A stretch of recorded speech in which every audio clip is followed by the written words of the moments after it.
What's going on, everybody? You already know this. Your boy Scotty back with another one. Here with the host of the Coach Corner, my homie, my partner, my brother in love. All right, listen, my boy Rocky. Hey man, listen, Rocky, we gonna tell him we down in Southern for the homecoming. For sure. We gonna be there. I booked that high ass ticket, and I thought about driving, and then I was like, nah, I'm just driving will make it not enjoyable for me. 16 hours. I ain't got it like that. I got 4 kids. I ain't got it like that. Hey, Scotty, I remember those days, my brother. So it about to be me. Bruh. We used to have them packing the car vacations all the time, bro, when my kids was young. So take your patience. You know what I mean? We leaving the kids behind because we leaving Wednesday night. So okay. Yes, we'll get there about Thursday midday. Okay. Yeah, so we leaving. We leaving the kids behind. Oh no. Well, y'all gonna have a good time. Y'all gonna have a good time. Weekend. This Key birthday weekend, so this is my gift to Key. You know what I'm saying? So for sure. She loves Southern. Does she like seafood? Loves it.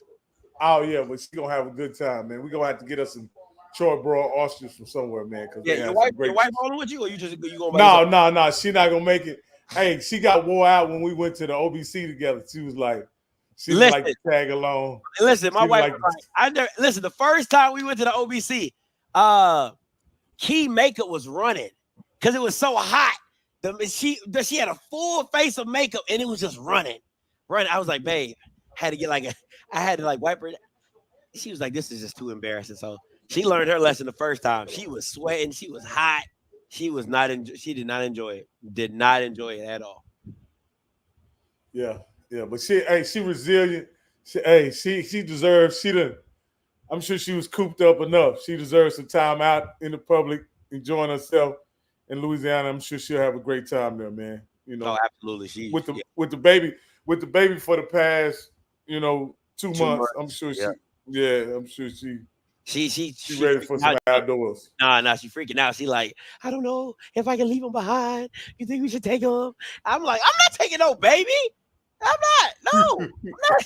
Hey, this is her. Hey, they all survived. Tell her they all survived being without mama. No, all right, weekend. Yeah. You know what I'm saying? We ain't going for a week. Yeah, but I'm just saying. I think, Scott. This ain't got nothing to do with football, but I think they get caught up in the importance of being there for their child and being around them all the time. And when they are not be able to observe or control what's going on, it freaks them out. So you know what I mean? So she probably gonna call 1,000 times. I hope the person she called to check on the baby has patience and understanding and got FaceTime. Won't be on mine. Well, it won't be on my phone. I'll tell you that right now. Will not be on my phone. I'm gonna be locked in. I'm enjoying my moment. Scotty, on the fourth one, on the fourth one, I remember the fourth one.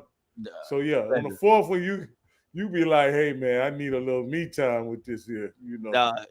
For me, bro, like I'm like, it's special because it's our first, and it's special because it's a boy. No doubt. I'm tired of girls. Ooh, tired of girls.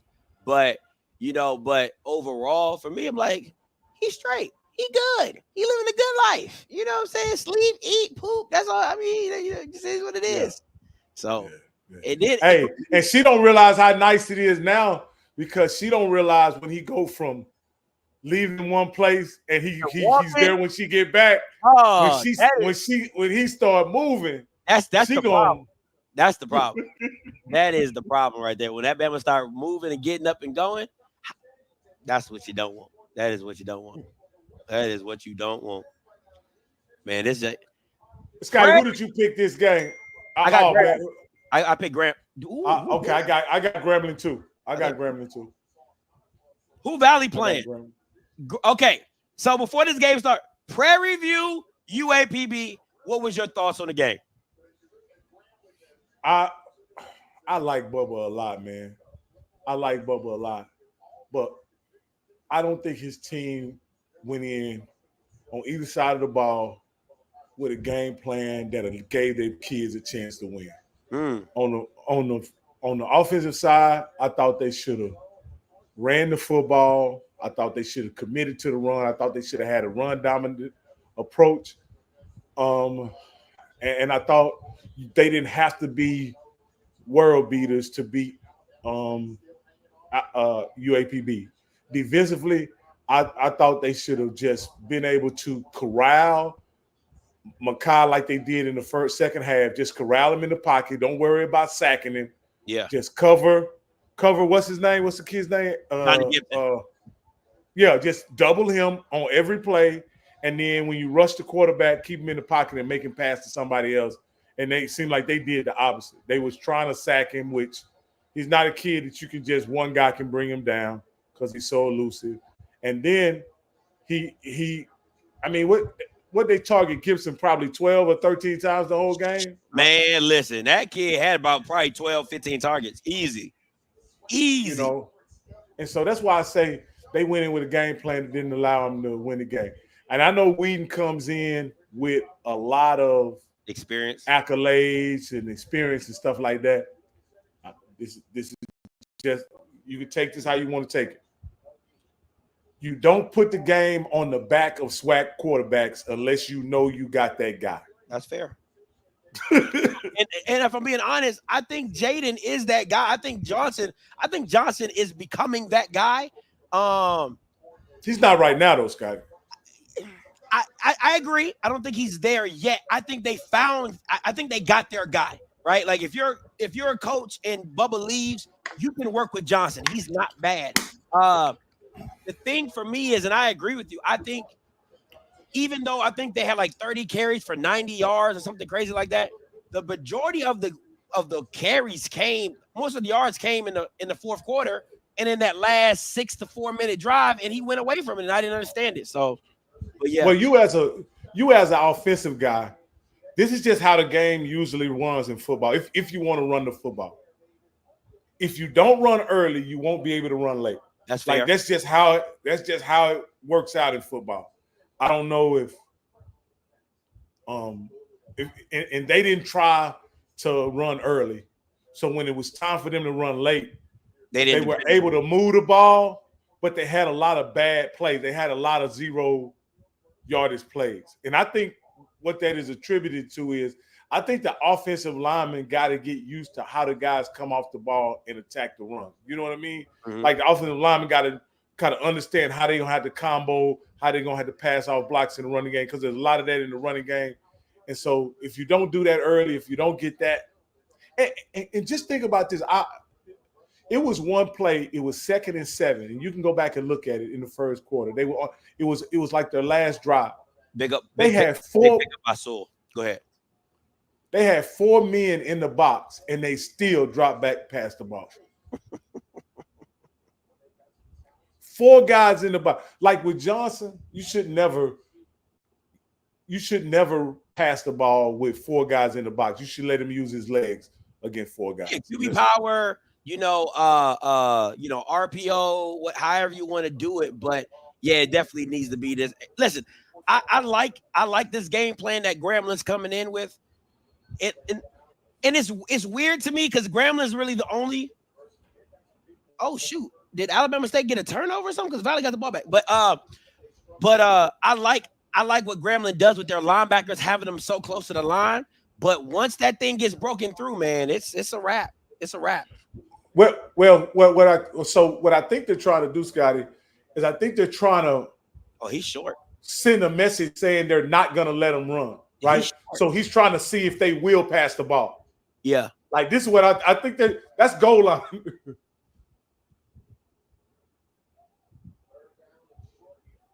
Oh, you're behind me. Yeah, the game is on. The game is at Grambling. I'm on 4th down already. You might want to hit live. Yeah, I was with you. Could you? I'm at 13. I'm at 13. I'm at 13:37. Where you I'm at? at 13, 14. Oh yeah, so you're about 30 minutes ahead of me. 30 seconds, I'm sorry. Yeah, they just got to delay a game, so now it's fourth and 6. They about to punt.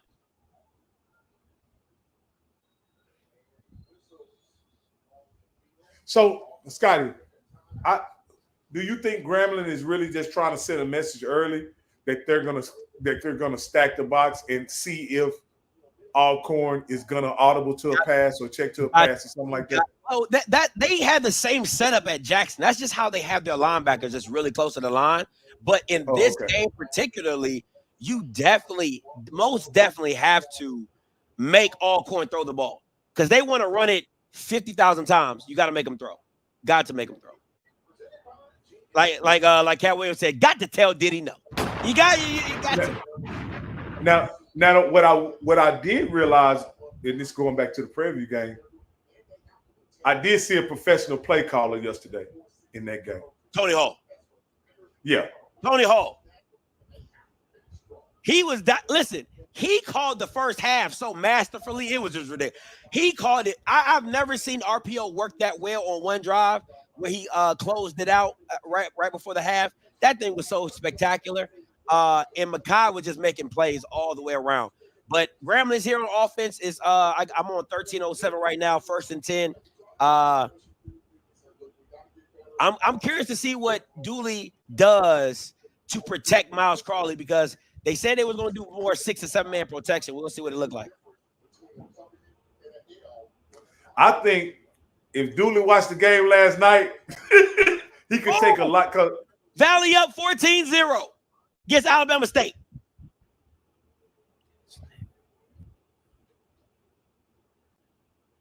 I'm not even gonna tell you nothing. When you see the play, you'll see you see my frustration.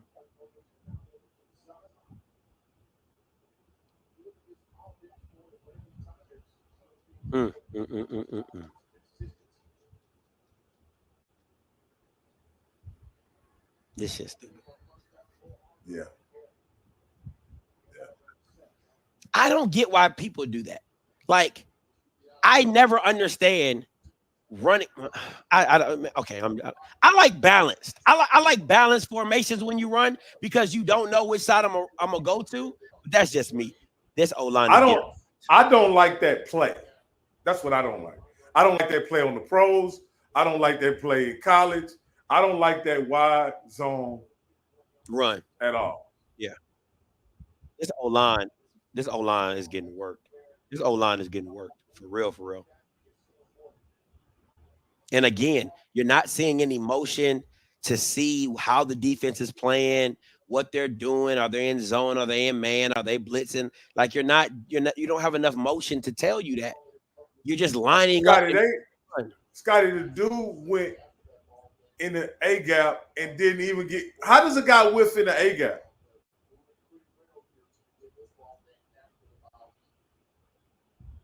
Oh, Jesus Christ, man. This shit's bad. Keep your head in there, Miles. This shit's just bad, bro. This shit's just bad. I don't know how Dooley still has. I don't know how this dude keeps getting jobs. I really don't understand it. I really don't understand it. Oh, this O-line is bad. Jesus. Terrible. No, hey, but Scotty, it goes back to something you said for the last 3 years. Dooley's routes are too long. His routes are too long. He watch. He has no short other than that what's that route that goes across that mesh route? He ran like a little mesh route or drag. Yeah. That's all he had that was short.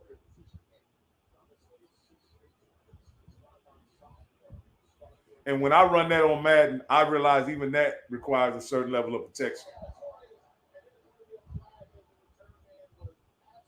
Yeah, that's dumb.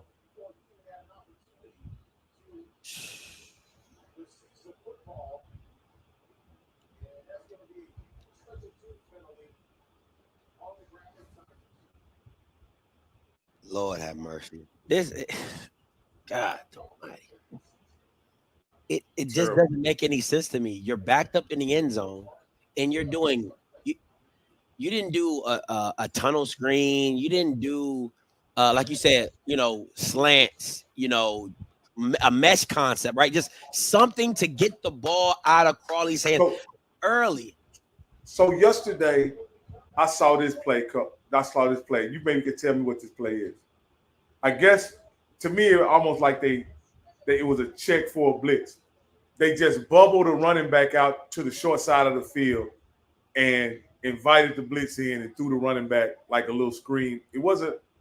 It's like when the running back slips out. Yeah, but it was like when they had an overload blitz to one side though. It was beautiful. So you talking about against UAPB? He was in the he was in the short. He was in that short pocket, like right behind. Yeah. Well, it's two different ways. It all depends on how you set it up. A lot of coaches like to send the running back up, so he gets caught in the mesh of the blitz and he slips through behind. Some coaches like to flare it, swing it out, so that's what they did. Just hit it right away because it's just hard to go here to there. You know what I'm saying? To do that stop and go because you always the rule is you throw at the blitz. That's the rule. You throw at the blitz because it's just open space behind them. So if you know it's a blitz, that's why I told you in the chat. I liked how Tony Hall got the play in so fast because it will be like 20 seconds left on the play clock, and he's still able to make adjustments from the sideline based off what he sees. But it's too many times you see coaches get the play in like 15, 12 seconds, and now the quarterback is rushing to hike the ball. You know what was tickling me about Tony Hall? Every time he was looking at his sheet, he was like, ooh, this is the one. This is the one. You know what I mean? Like you could, I don't know if and it's good rhythm. The sheet about this big. Yeah. He felt like he was in a good rhythm and he knew what was going on. And again, I thought he did a good job of controlling the game for his quarterback. You understand? He didn't let his quarterback play hero ball. I'll just put it like that. Ooh, that's a bad pass. Jesus Christ. That's what you want to see from Alcorn. That's if you're Grambling, that's what you'll live with. You'll live with that.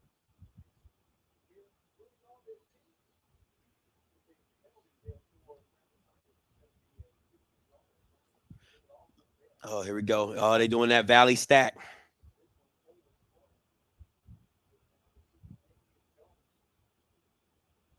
And he got up. Is that Mako?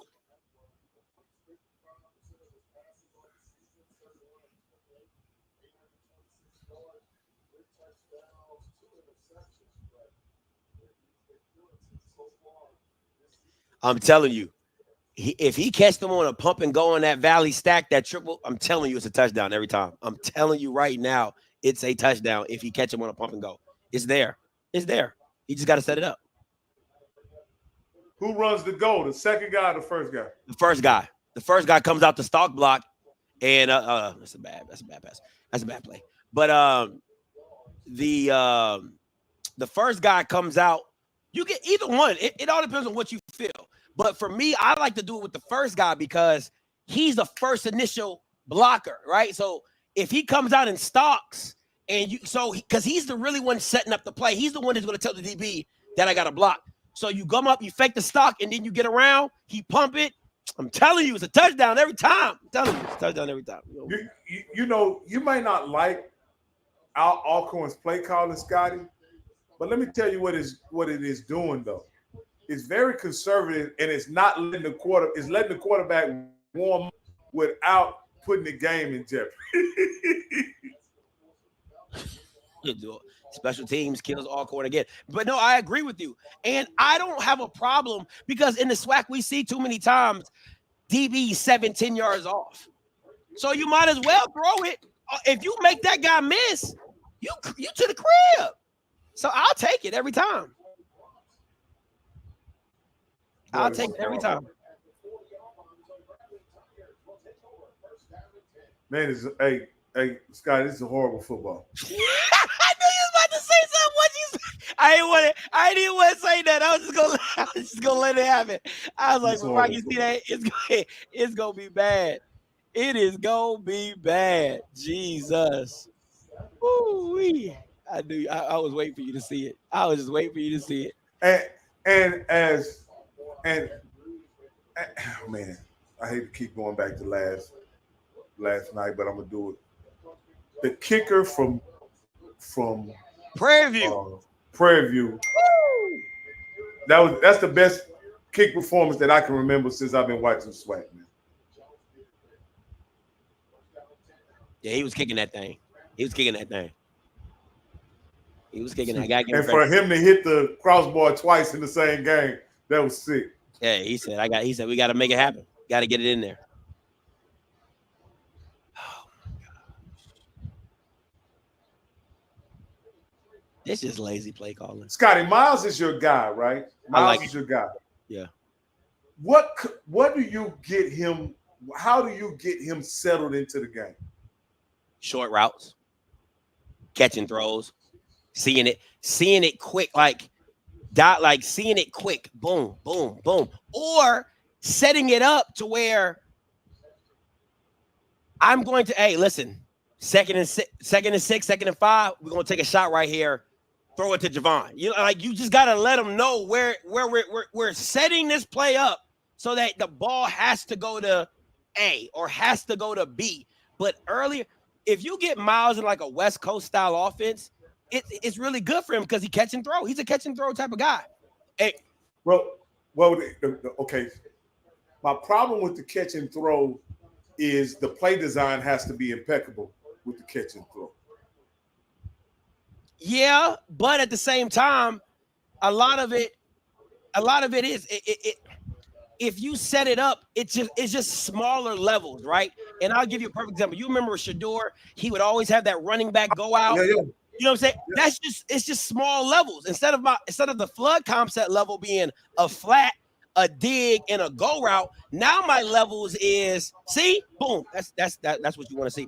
Now my levels is the running back, the drag, and something behind the drag. My levels are just gone shorter, right? So that's really what it comes down to. You about to see the play you about to see that Miles. That's the stuff you want to do with Miles. The pass that just got tipped. That's the type of stuff. That's the type of stuff. Okay. You know what I'm saying? Just like boom. Yeah. That's the type of stuff you want to see with Miles. Just real easy stuff. Like through the smoke route right here. Oh, good cut. Oh yeah. It was easy to see too. Easy to see. Predefined. You see what I'm saying? Like that's the stuff he can do because the kid got a rocket arm. He probably got one of the strongest arms in the SWAC. You just gotta contain him and you gotta control it and manipulate it. So you saw that running play, right? Yeah. Perfect. If you back it up, just get the first down. Stop playing with it, Javon. Jesus. The play coming up, this is the stuff you do with Miles.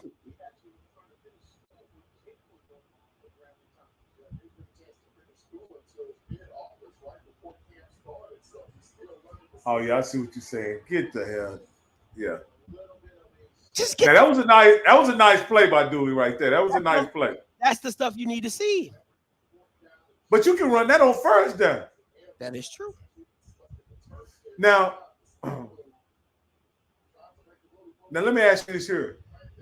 Do you see in the SWAC where they come back, not repeat bad plays, but come back to things that work later? I don't see that a lot, or maybe I don't recognize it. Alcorn did something that I really liked that I broke down on Thursday, where they did that valley stack, that 3-line receiver, but they just kept working it on different sides of the field and would run. They would run on the same formation and they would throw in the same formation. I absolutely loved it. Absolutely loved it. Because that's what you do. I'm going to show you different things out the same formation, but you don't know what's coming.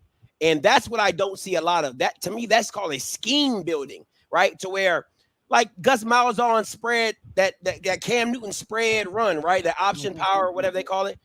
It's the same motion, but I can give it, I can pass out of it, I can run it, I can QB keep it. Like you don't know. You have to be so disciplined with your eyes.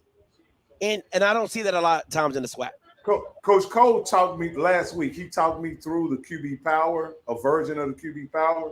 Yeah. And he was talking about, and that's, you know, in that, you always want to give a guy like, especially like a guy like Miles, a guy like the guy from Prairie View, like you want to give him those guys, not necessarily run pass options, but you want to give them clear reads, and the QB power gives you a clear read. You know what I mean?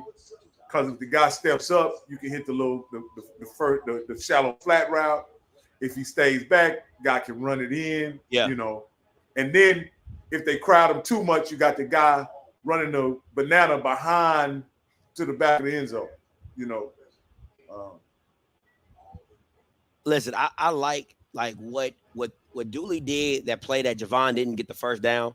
That's the type of stuff that you have to do. In the SWAC, it's in football, it's all about eye discipline. And I keep telling people, nobody cares about the tight end. So if you don't use nobody else, you should definitely always have a hand in ground tight end involved in some form or fashion in your formation, because of the lack of accountability that defenses show to the tight end. It's crazy to me. Where's Alabama A&M playing at? This game is on ESPN Plus, but where's the A&M game at?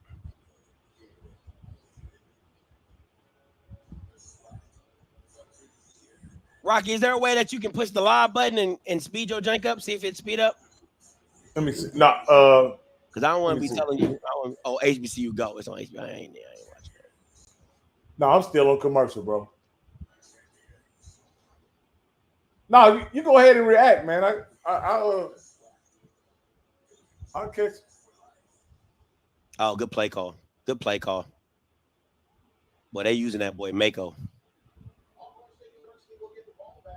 And that's the former quarterback. Mm-hmm. I told you, Braxton Miller. That's the vibes he gives me, Braxton Miller.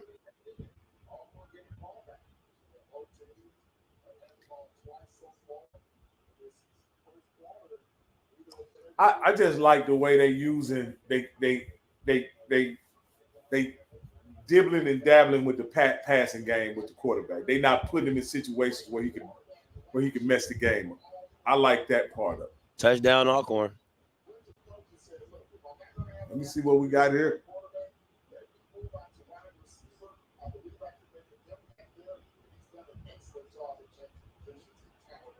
Oh.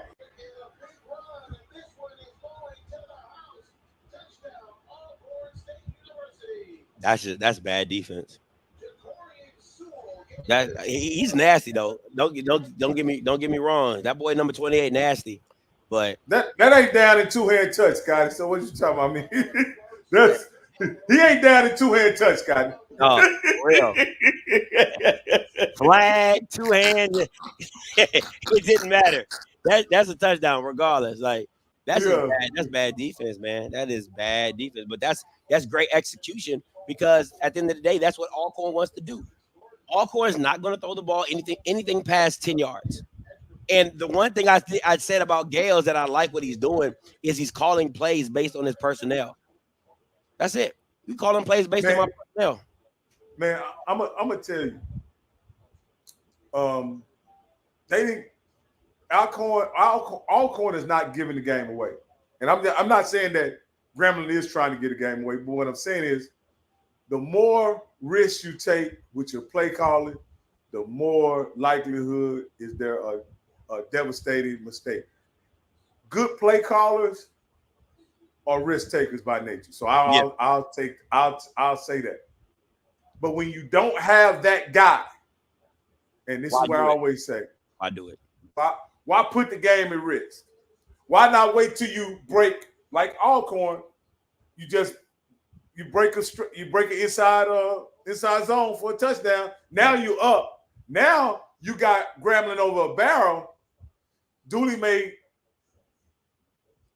get aggressive, and guess what? You get a pick six. You get a scoop and score. You get the ball in plus territory. Like, so many things can happen if you just are willing to control the game. And I think a lot of OCs aren't willing to nickel and dime you up the field because it's not pretty. You know what I'm saying? It's not flashy. It's not Most pretty. teams can't do it, Scotty, because of penalties and mistakes. I don't think most teams on the college level, for that matter. Yeah, that's fair. Because let me take you back in time.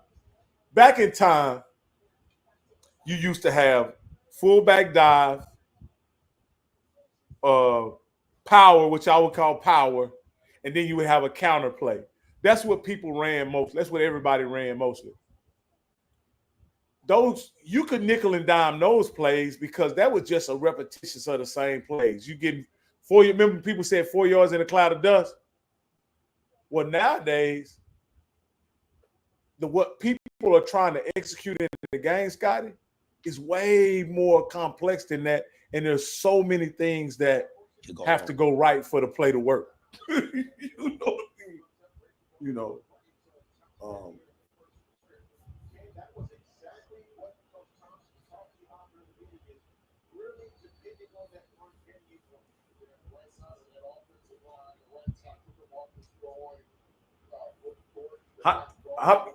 Let me ask you this, Scotty. How many OCs are willing to run the ball 7, 8 straight times and score a touchdown in the SWAC? In the SWAC? Yeah. Alabama State. Okay. Jackson. That's it. Alcorn, because they can't really throw the ball. Yeah. Yeah, that's all I got for you. Yeah, that's all I got for you. The rest of them, they gonna try to throw that thing. They not like last night. I was so disappointed that Prairie View wasn't interested in attempting to win the physical aspect of the football game offensively. Like they weren't interested whatsoever. They had plays that they had been practicing all week, and they wanted to run them last night. I've been waiting to use these. I've been waiting to bust these hoes out. They ain't gonna be ready for me with this one. That's funny. That's funny. That's what I mean. It goes like it be like that sometimes. It definitely be like that sometimes. Like that play right there, I don't know what it was, but it looked like some type of power lead zone power play. Oh, Jesus. Man, listen, these running backs for Grambling are making lemons out of lemonade because this old line is bad. Jesus.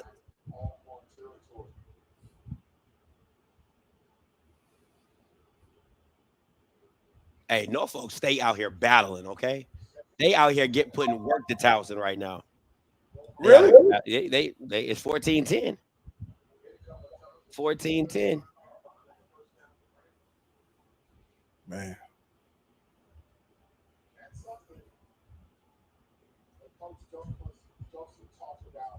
I do like that Dooley sticking with it though. Even though it's rough, it's ugly. It's ugly. He's sticking with it though. He gonna be able to get what he wants in the passing game if he stick with this.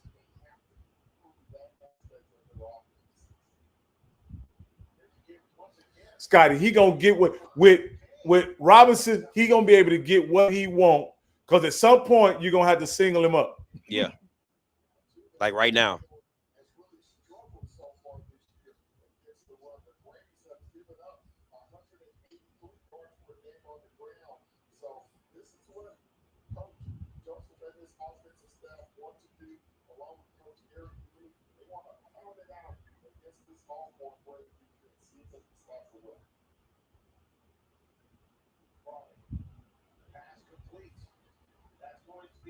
So this is I want to put this up here, bro.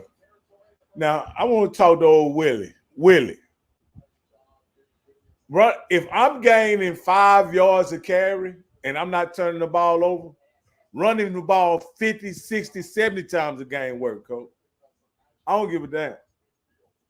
People don't want to do it anymore. I understand it's not a sexy style of football, but it works. It's effective. If you can consistently do it. Oh, he dropped it. Oh, he dropped. Oh, he dropped. Oh, boy. The fact of the matter is the problem with running the ball nowadays that many times is running backs don't come out of little league. They don't come out of junior high. They don't come out of high school, and they certainly don't come out of college equipped to carry the ball 20, 30 times a game. They don't do that anymore.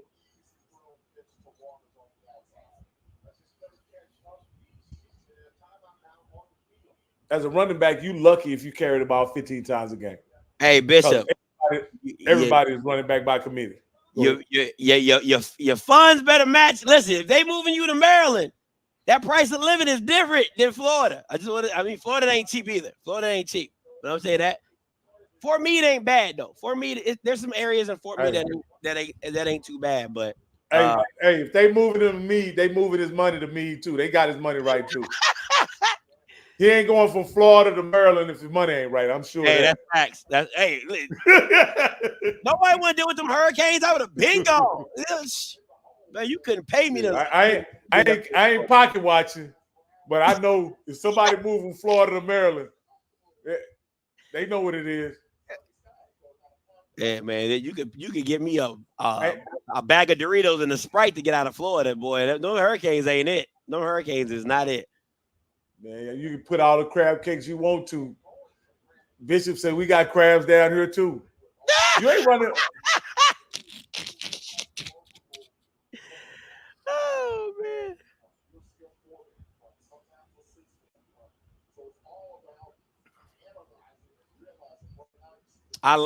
You're about to see a play. I like what the receiver does here. He blocks him, but he doesn't blindside block him to where it gets you a penalty.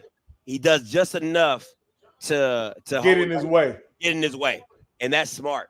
Because go ahead. Is this Mickey or Dooley right here? I think it's Mickey probably just saying run it. You know, run it. We're good. Run it here. Run it here. I love to be in those headsets sometimes, just to hear.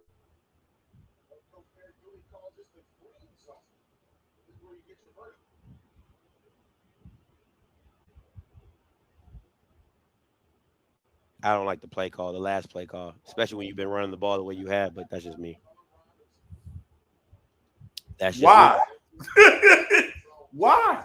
That's just me. That's okay. Why, Scotty? Make it make sense. I don't know. I that's what I'm saying. Like, you ran the ball in this position. It doesn't make you're in the red zone. It gets harder to pass in the red zone. Run the damn ball. Run the dang ball. I don't get it. But that's OC's, getting too cute. Let me see. I'm trying for it. I ain't moving it, but they taking care of me for sure while I'm up there. Oh, okay. Bishop not moving down there permanently. He's just doing a. I guess he on a temporary assignment or something like that. Oh, okay. Shout out to you, B.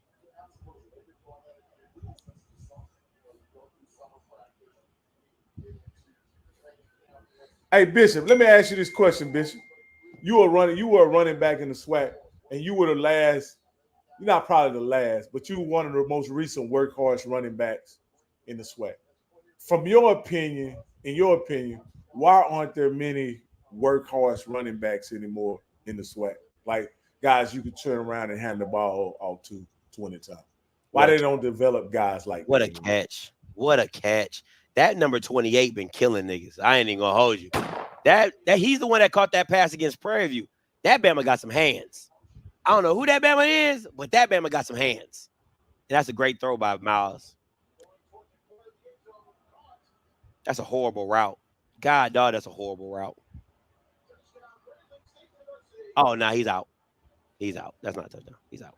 He looked out when he caught it. Yeah, he's out. I ain't never seen the tight end with the number 28, though. I ain't never seen the tight end with the number 28. Oh, yeah, he way up.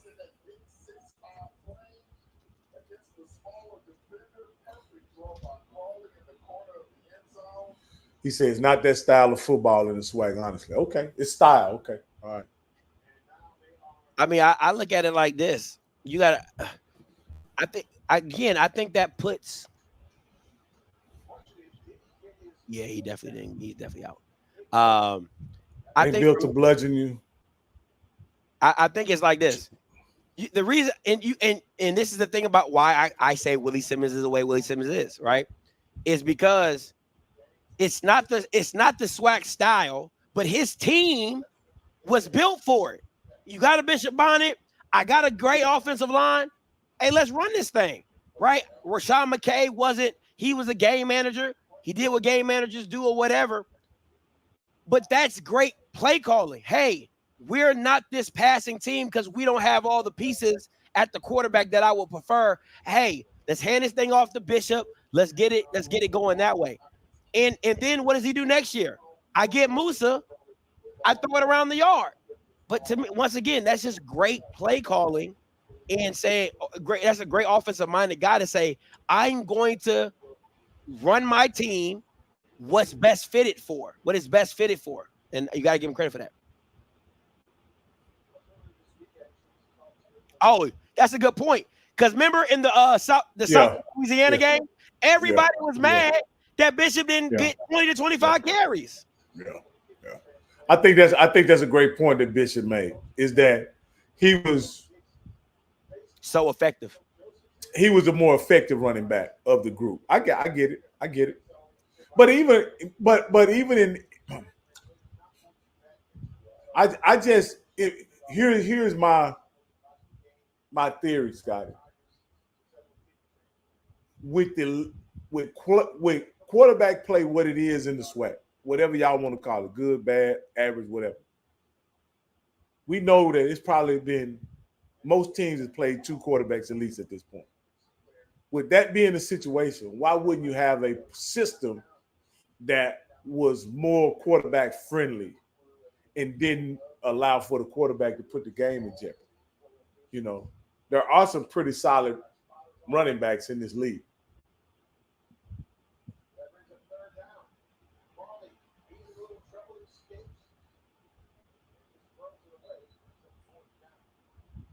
And guys, that's a situation where the first down play throws your whole rhythm off as an offense.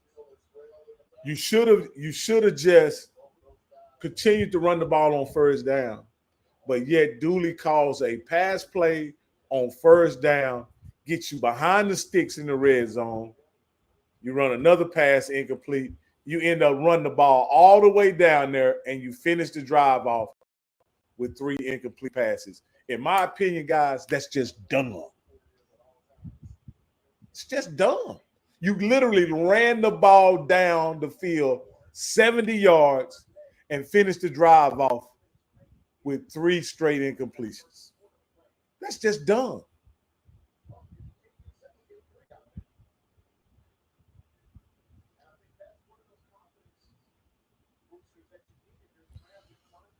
Do you know the answer to my question? I didn't know that you answered my question. Okay, Rocky.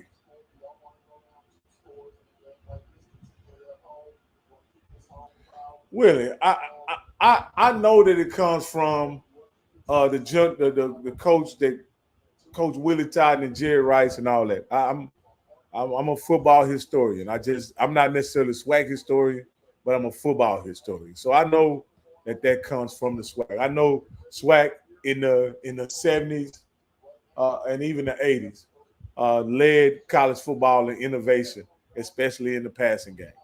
So I know that. I know that Miles Davis learned his offensive concepts from the gunslinger. I know that. Come on now.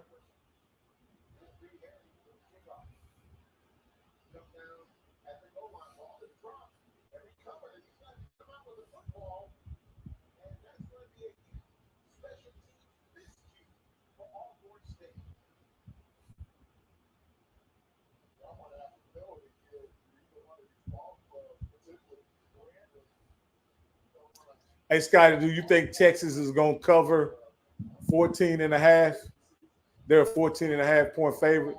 Do you think they're going to win by 14.5 against Oklahoma?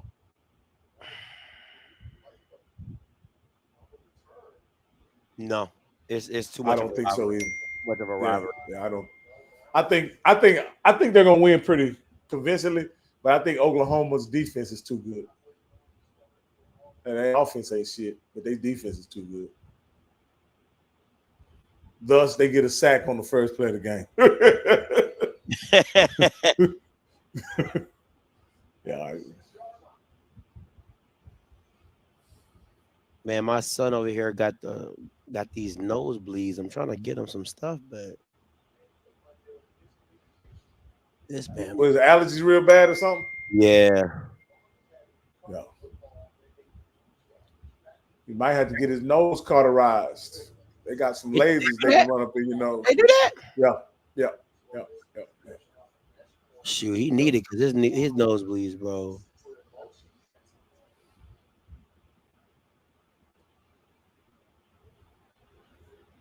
You can't throw a flag on that. You can't throw a flag on that. You can't throw a flag on that. Oh my God. You talking about bailout? Come on, bro. Jesus.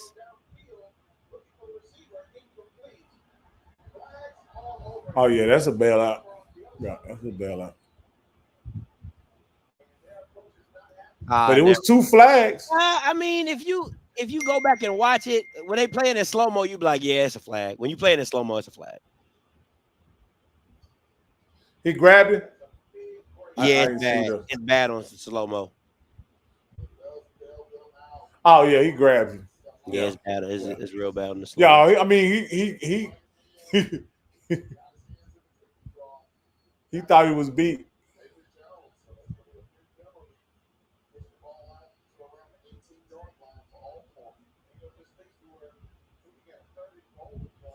Oklahoma already got an interception.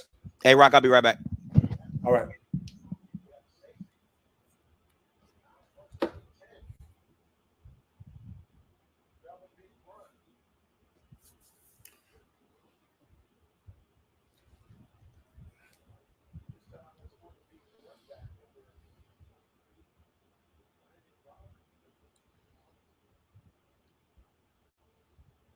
That definitely was a.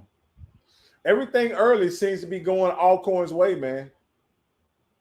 Everything early. Let's see if he continues to go that way. Other than that long run, it seems like Grambling is doing a real good job, in my opinion, defensively. Other than that long run, I decided last night after watching the Prairie View UAPB game that whoever wins this game here is probably going to win the West. The winner of this game is probably going to win the West. This is why I say this. One, y'all know Grambling don't play Florida A&M, right? So if they win, they're going to have the edge. And then if Alcorn wins, I think it's pretty certain if Alcorn wins that they're better, probably better than Prairie View, and they're certainly better than UAPB and Texas Southern.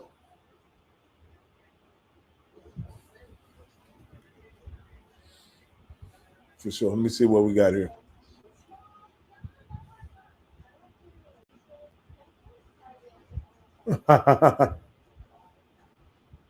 Man,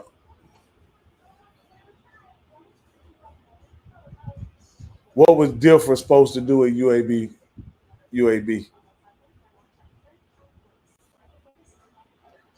He came straight from high school to UAB. What was he supposed to do? Was he bringing great coaches, great schemes, great players, great systems? What was he bringing to UAB?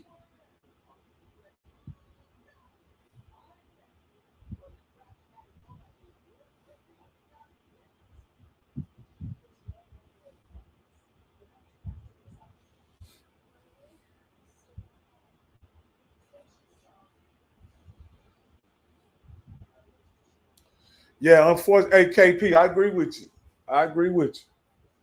PV, man, I think the West is not that strong. and PV squandered one hell of an opportunity. I'll just say that. PV, they got 3 losses. They squandered one hell of an opportunity. Let me see. I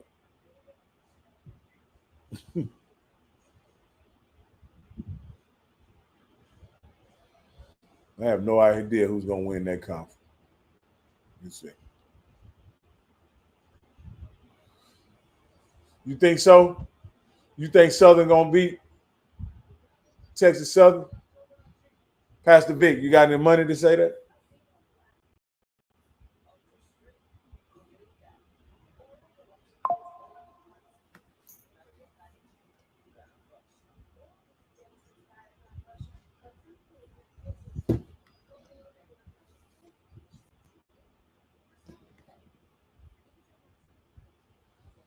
You got 20?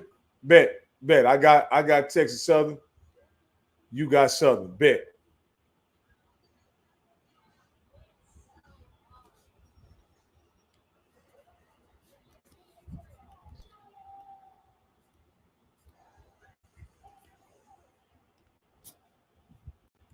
That's my cash out. If you win, send a request. If you lose, send it over. Okay, got you. We straight. We straight.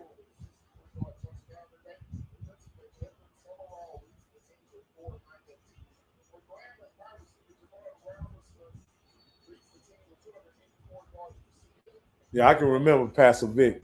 That's easy. I'll be looking at them.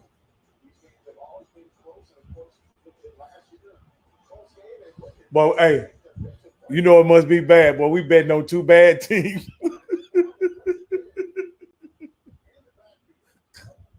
It's Southern. Hey, Vic, is Southern your squad? Because Texas Southern is normally I wouldn't bet on Texas Southern, but I just don't think Southern very good.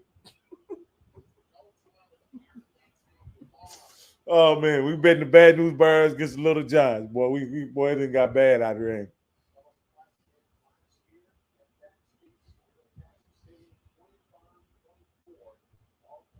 No, okay.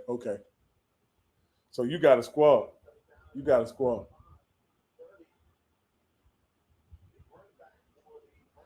Man. Grambler's in this situation. Hey, if Grambler don't get points here, man, you get the ball on the 20. This is like a turnover right here, guys. Guys, this is like a turnover. When you get the ball on the 20-yard line after a punt return, that's like a turnover, man.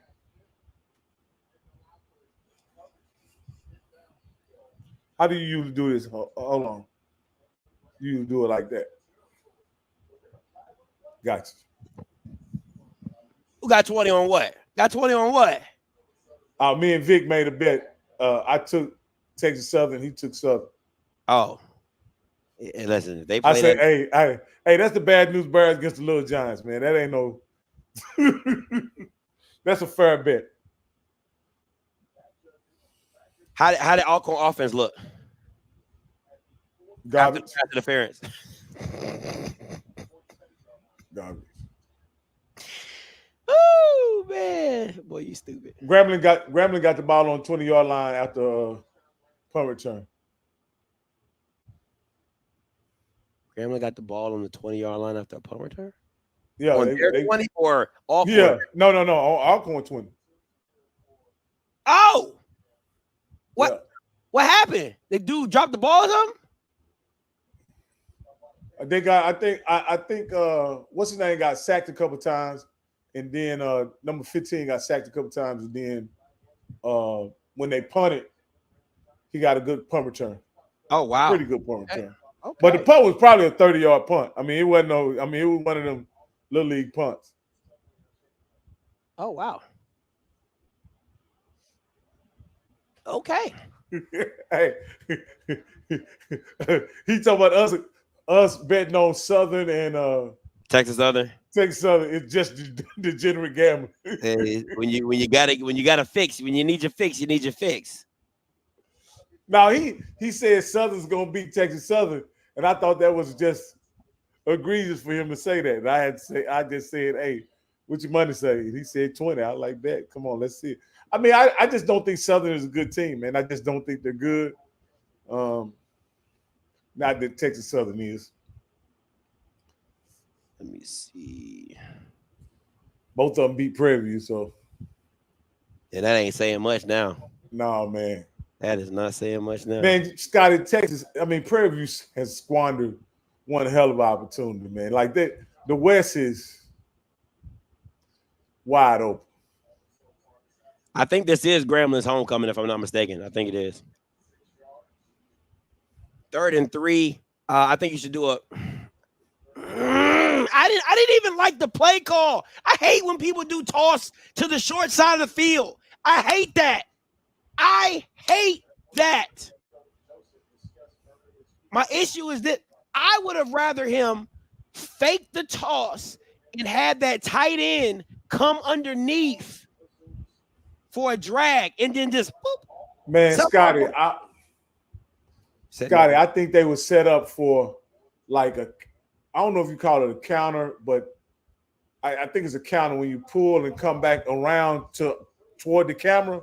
Like the way the defense was set up, it looked like something real, like they could have ran in that, like pulled toward coming at us. Oh, instead of going to the boundary, fake it to the boundary and coming back to the field.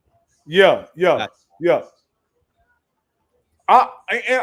And unless, and here's another thing, Scotty, in short yardage, and I call 3rd and 3 kind of short yardage.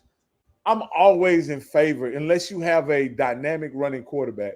If you're going to run, I'm always in favor of giving the ball to a running back. Now, if you got Cam Newton, if you got a dynamic runner, but if you just got Jackson, somebody like that, yeah, Andrew Body, yeah, you let the running back run the ball, man. I can't wait till we open that conversation up again because that's gonna be crazy. That's gonna be a crazy conversation. Yeah. It's gonna be crazy. I'm telling you, they would have moonwalked through the SWAC easily. They would have moonwalked. I don't care what nobody tell me. I don't give a damn what you talking about. If Alabama State had Andrew right now, they are moonwalking through the SWAC, and it's not even close. It is not even close. Now with that defense, it's not even close. Yeah, it's not even close. And the whole Scotty, the whole situation going into the first game, how silly does that look now? It looks horrible. It looks absolutely horrible. You might as well just let the white boy play and just let Andrew heal. And just because what I was told is they said he tweaked his shoulder a week before the game. And that's why they didn't have him pass as much as they wanted to. So to me, if he tweaks his shoulder, just sit him, play the white boy, and then go from there. Oh, I love it. That's a great play call. That's a great play call. I gotta give you credit when credit is due, Dooley. I love it. I like that one. That's the stuff I like. I like stuff like that.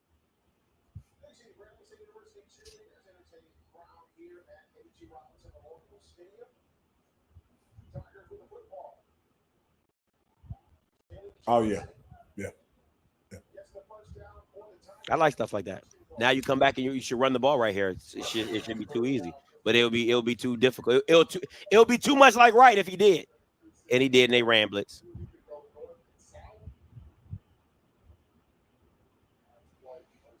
Can't do nothing with that other than pick him up, but that'd be asking too much for this O-line.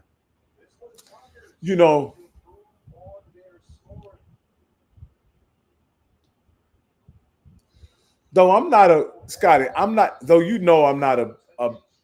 guy that likes to see volume passing, right? I'm not a guy that likes to see volume passing, but I do like offensive systems that makes. Okay, Rocky, hold on real quick. When you see this next play, I just need you to understand this is how bad Miles and Dooley are together. If you look at the setup, the numbers say you're supposed to go to the right. If you're looking at the play, Okay. Go to the right. You got numbers. He never turns his. Just if you count it out, you're supposed to go to the right. And he never looks to the right. Hey, I was just gonna say this, Scotty.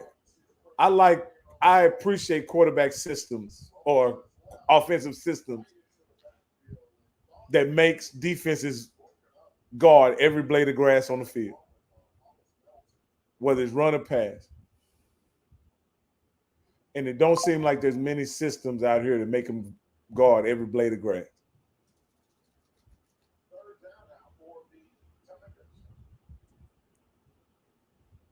How are you running a concept where everybody's running to one side of the? I don't. Absolutely. I don't. Absolutely. I don't get this nigga. I'm sorry. I'm so done with Dooley, bro. That shit don't make. You're running a concept where everybody is running to the left. Nobody comes to the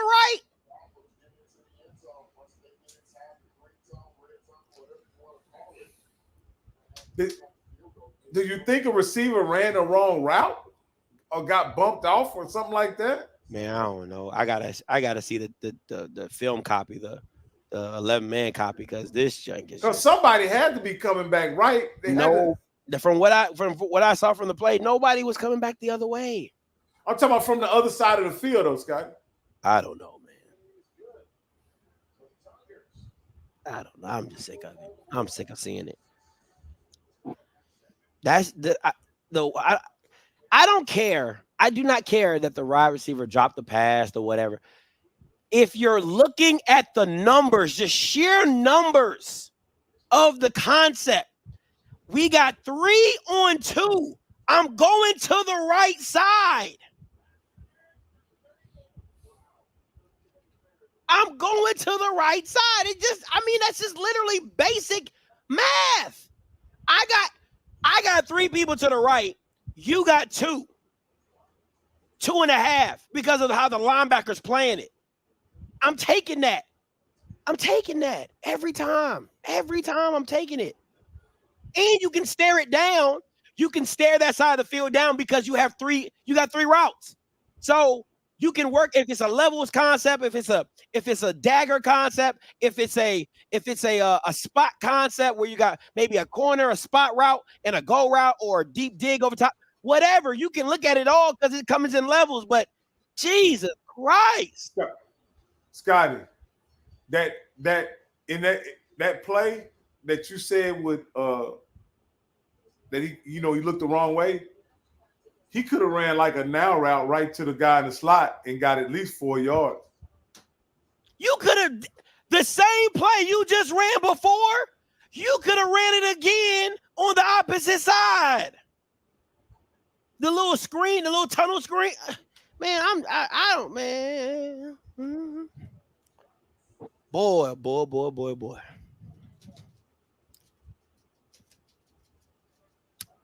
It's crazy. It's that hard. It's that football, man. It's that hard football to watch, man. And that's what made Willie stick out like a sore thumb. You know what I mean? Willie stuck out like a sore thumb because you could see what Willie was trying to do. You don't know what these cats trying to do. No, they just calling plays. Just trying to make stuff work, man. Hoping it worked.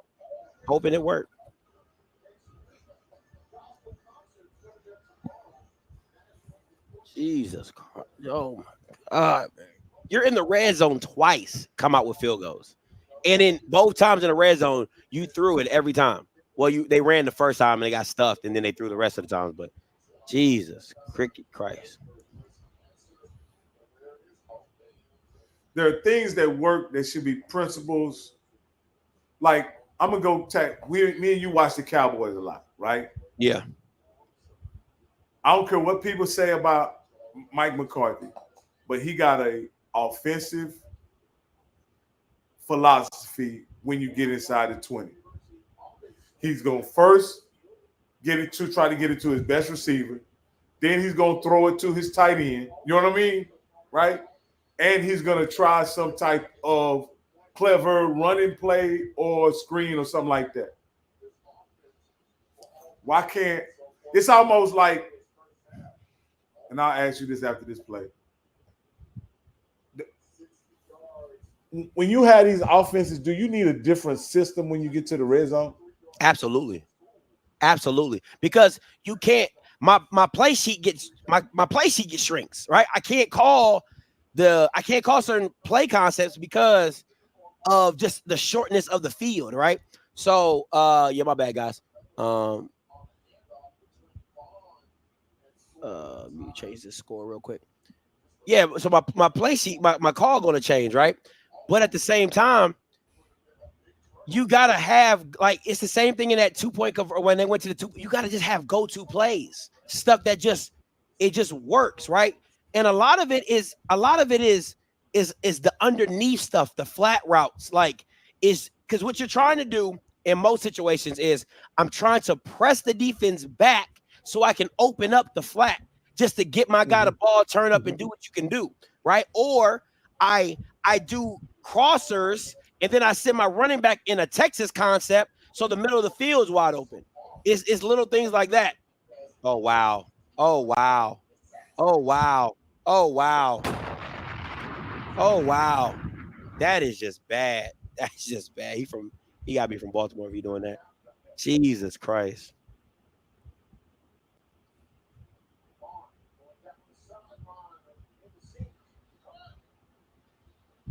That's a dot. He threw that.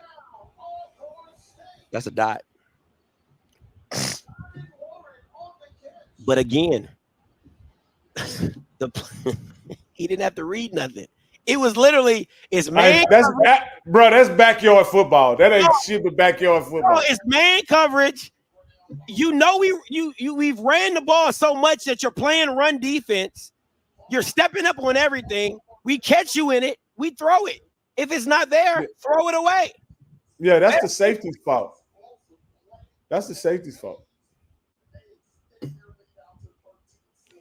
I don't even know what the safety looking at because the eyes of the quarterback never even go there. He bails out this way, and the quarterback's eyes never even look this way. Now, I get it. You probably open up to the strong side of the field because that's what. Why did he open that way, though? Why did he peel that way?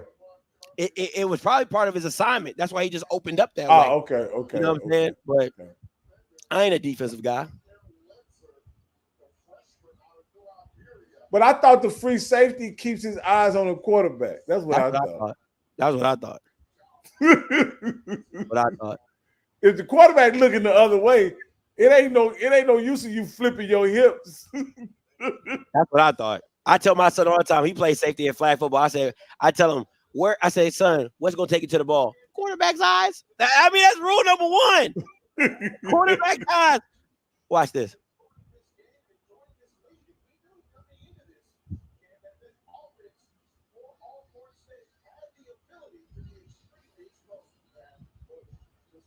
Hey, Pastor Vic, at this point,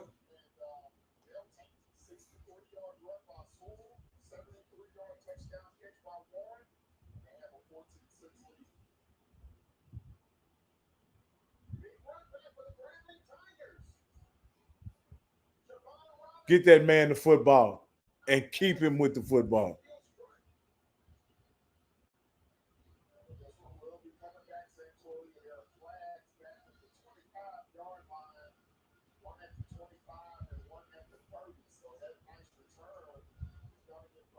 Hey, Rocky, ask him the question when he get on the mic.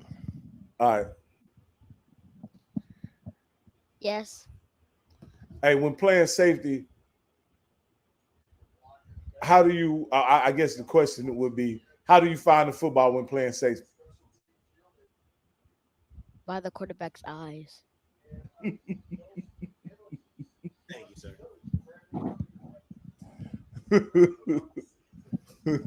Yeah, I mean, You good. Yeah, throw that away.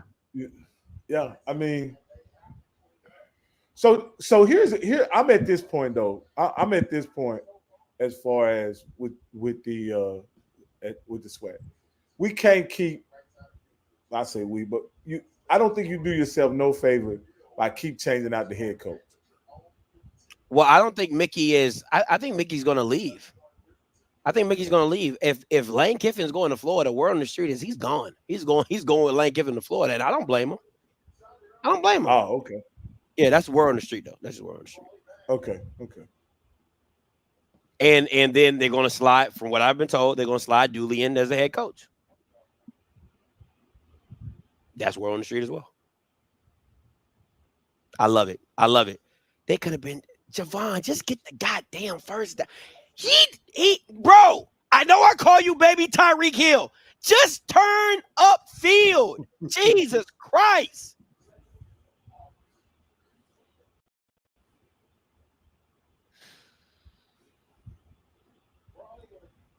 Anyway, come on, bro.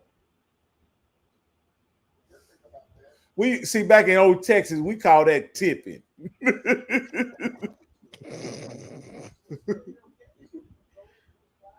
Jesus. Back when I was in Little League, if you tipped like that, they move you to the offensive line.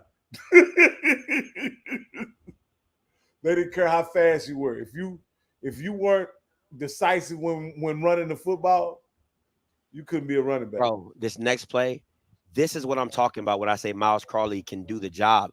This is what I'm talking about, catch and throw. This is how you set it up. You can't press him because he's off ball. And then he's cutting across too many people's faces and now you got a linebacker on him. A linebacker can't stay with him. Absolutely. It's too easy. That's what you're looking to do. And so what can come off of that, Scotty? Anything. You can do a wheel with the running back off of it. You because that's just a bunch. It's just a bunch formation, and you can keep it going like that. Oh, that was tough. You know what I'm saying? Like the bunch formation, he was on the outside, right? So he came to the inside. What you do now is the outside guy, you do the same thing, but now in the inside guy, I make him do a wheel. And then and then you can have the middle guy do a dig over top to make it a levels concept in the middle. It's so much you can do off of it. And Rocky, what you can do is you can stack them and then have baby Tyreek Hill motion across. So now you get to see the formation and whatever goes. It's so much you can do from it, man. They take it. The coverage is going to number 8. Jesus. The coverage is going to number 8. You're going to like this play, Rocky, coming up. You're frozen, though, by the way. I am.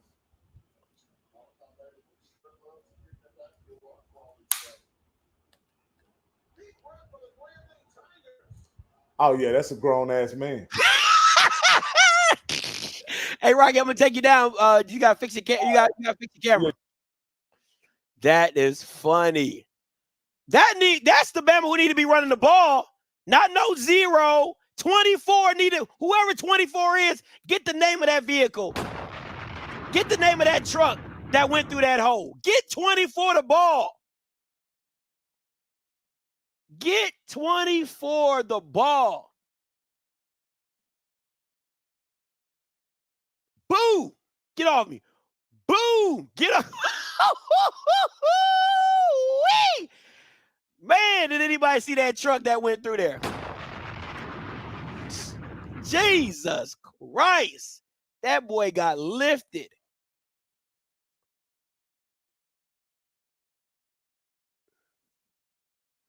Jeez Louise. That boy got punished. God, think about this. Number 5 had the leverage because he didn't even see number 5 coming. He coming up. Next thing you know, ha-da-da.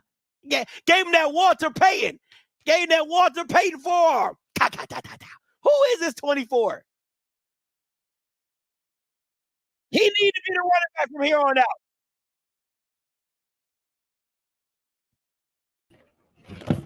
All right, got you. With your camera died on you or something?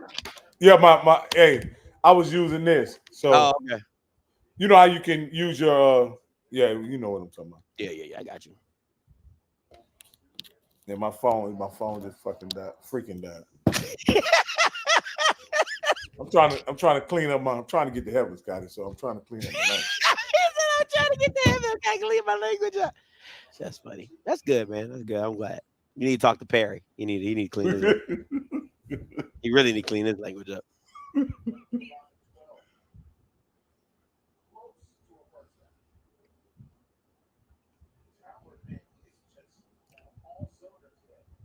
Oh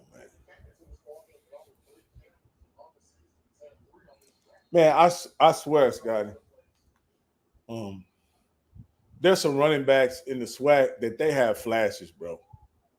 They have flashes. Now I don't know what they do if they every down running backs, but they have flashes. Oh, there's no way that Bama could be that open. Jesus Christ. I'm watching Alabama State versus Valley. This dude was just running him and Jesus. What's the score of that game? They just scored 20-17. Alabama State over Valley. Alabama State literally just scored. It was 17-13 Valley, and they had a busted coverage. Dude running scot-free open, and how is Alabama State scoring? Running? They just threw a pass. They literally just threw a pass. Oh, Terrence Lewis, number 24. Hey, Terrence Lewis need to be the running back from here on out.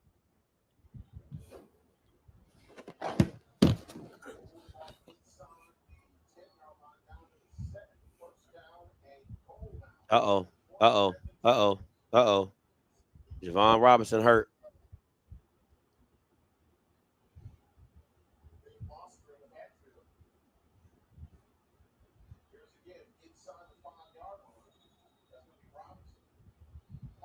Man, he got the wind knocked out of. Yeah, I know what that looked like. Look, he probably fell on the ball. No, he got hit in the back.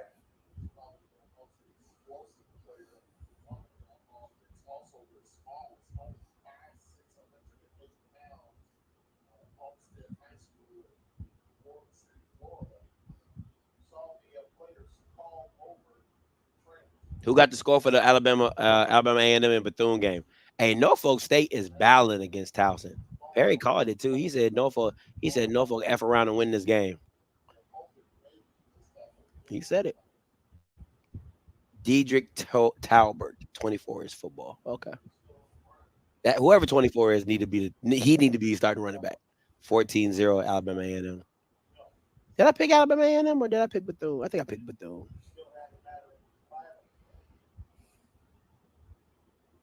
I know Mr. Campbell picked Bethune. Jesus. He said he's gonna give him one more chance. Hey. He came into this season saying Bethune was the dark horse in the swag. Still dark. Sound like Perry talking about Norfolk. Still dark. Oh my! I don't know. Hey, I don't know who Mr. Campbell know to go to. Oh, that's his daughter's alma mater. Okay. Hey, I want somebody. Make sure y'all be on suicide watch for my boy Lionel. I text him. He ain't responding to me all day. This over. Hey, we gonna see some. They gonna see a documentary film in Indonesia, and kids gonna be wearing that swag, those shirts. You know what I mean? Oh man, 30 for 30. Why not PV? 30 for 30. Why not PV? Man. Oh man, Norfolk just scored on Towson, 17-14. And I ain't got to even ask how they score. I know they don't do nothing running the football. They just do a bomb. Just do it. Call them on a pump and go. Do they have that auto guy at quarterback now? Nah, I think Jalen came back. But he should have been back. This shit's so stupid. This shit's so bad. Man. This shit. Second and goal.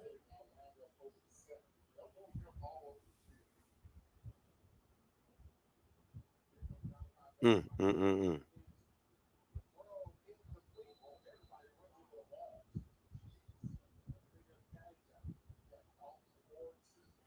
good.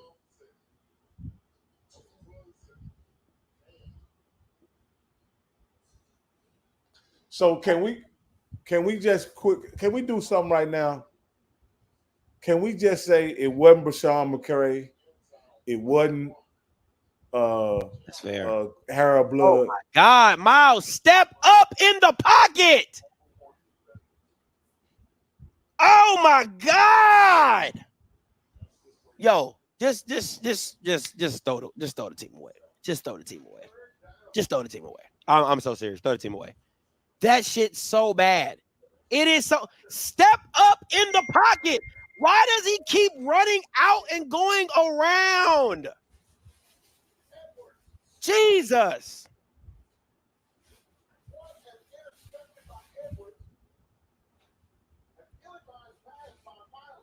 I don't know why you just don't throw a slip screen, and if you don't break it for a touchdown, kick You the take the field goal and just keep it pushing.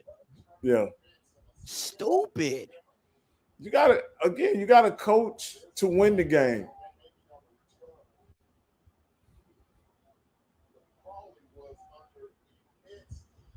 He ran into the blitz. He ran into the rush.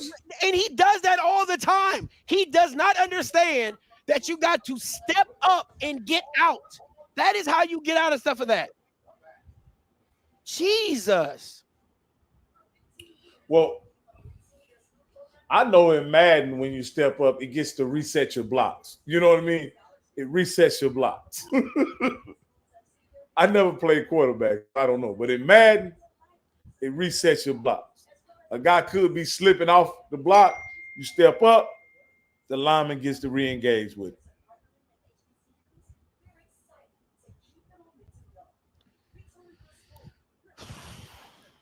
Let me see what my man says is those long developing plays Dooley's also calling. So, Black Pilot, I don't know, man. Y'all know Coach Cole is my dude, man, and I trust what he says to be valid. He say guys are just not developing quarterbacks. He say they changing quarterbacks rather than developing a quarterback. They think changing quarterbacks is gonna substitute for developing quarterbacks, and you got to develop.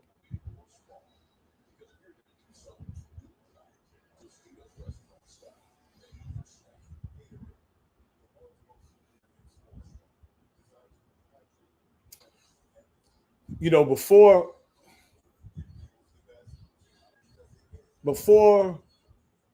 this year, Scotty, and I wasn't always a fan of pick a guy.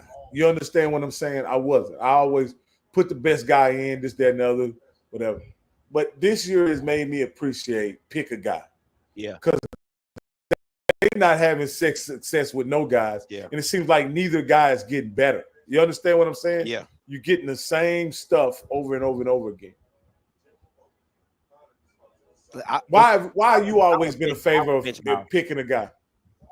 Because it gives you somebody to rally behind.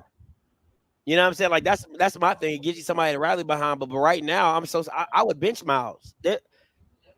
I'm benching him because he doesn't give me anything. He doesn't have elite athleticism to run away from anybody. So it's like, and you're not making the right reads. You're like, I don't know what I just be like, I'll be done with it. I'll be done with it. I'm like, yo, now unless your backup is just that bad. Oh wow. Unless your backup is just that bad, then yeah, okay, you just stick with Miles. But at this point, it's like, for what? For what? After halftime, I would shut it down. I ain't even gonna hold you. I would absolutely shut it down.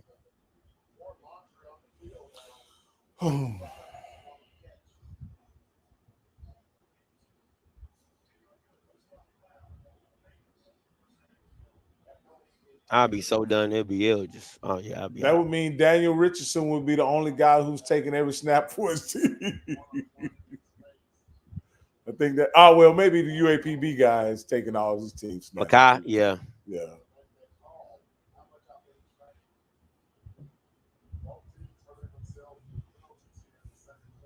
Alcorn has the ball, Dana Brown. Alcorn has the ball. It's 4 minutes and 6 seconds left in the second quarter.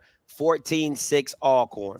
So, man, the Alcorn, and I'll say this about the Alcorn offense coordinator.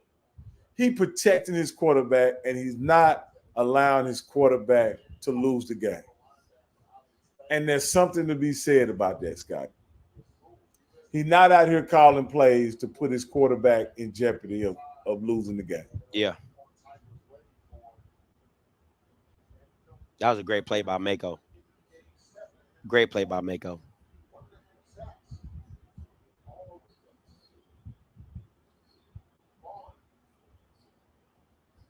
That should have been picked. Yep. Yeah. But you see, that's an easy read, right, Scotty? That's mano a mano. Mano a mano, man on man. We throw the route. Throw it. Ain't no safety over the top. Throw it. They got it again. Oh, well, if he drops back out, they dropping out. But yeah, he pried that thing out of there. Uh-oh.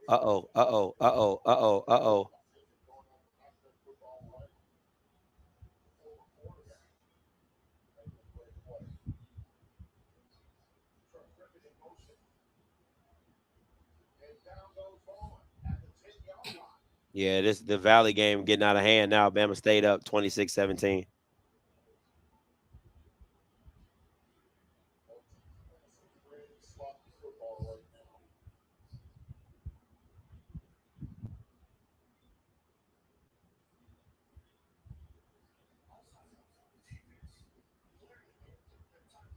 Hell no. For what? Why? Why would you do that? Why would you do that? For what? Yeah. Oh, he gone.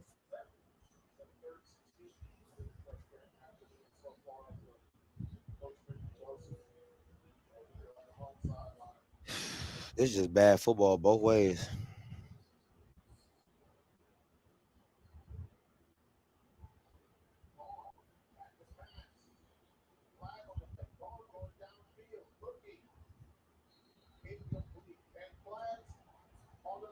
Yeah, that's a do-over. Very much so, Miss Faye. Very much so. Very sloppy game. Very, very sloppy game. And I think I said that about 3 minutes in. As you would say, bad football. Yeah, just bad football, man.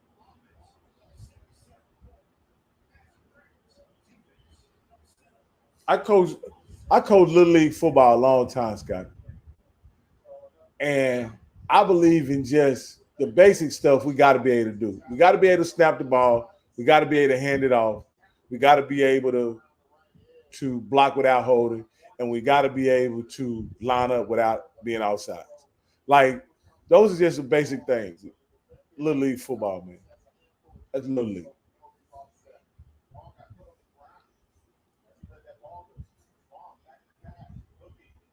And the thing about it is, Alcorn's been so successful at running the ball, they can't even play zone behind it because they don't want to get gashed. They don't want to get gashed.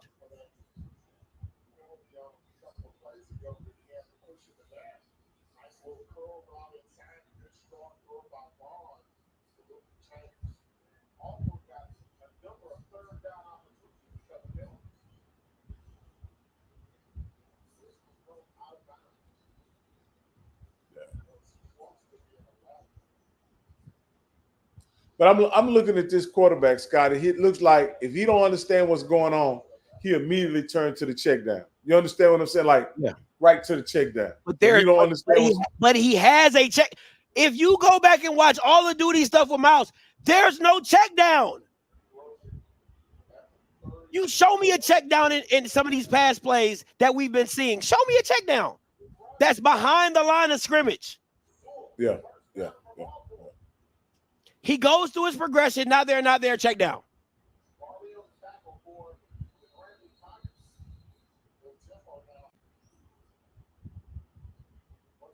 Shout out to you, Dana Brown. Shout out to O.C. Brown, coach for Alcorn for 28 years and is in the Hall of Fame. Shout out. That's what's up.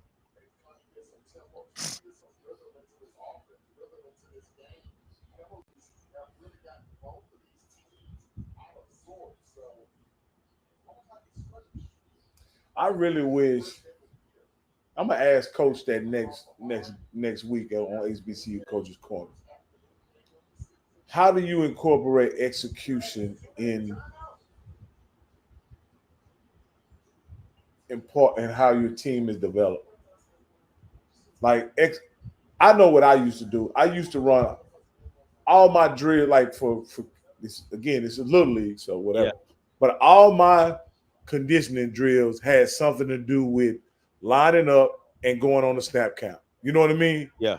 Like, and I did that so much over time, right? That my kids could listen to the snap count even when they were tired, wait for the ball to move. You understand what I'm saying? Basic They would just stuff. basic stuff. You know what I mean? Got him in the back. Now, my systems, my offensive systems was basic though. I didn't have a lot of stuff going on. So. We know what Joe is: run left, run right, run up the middle, run left, run, right, run up the middle, keep left, keep right.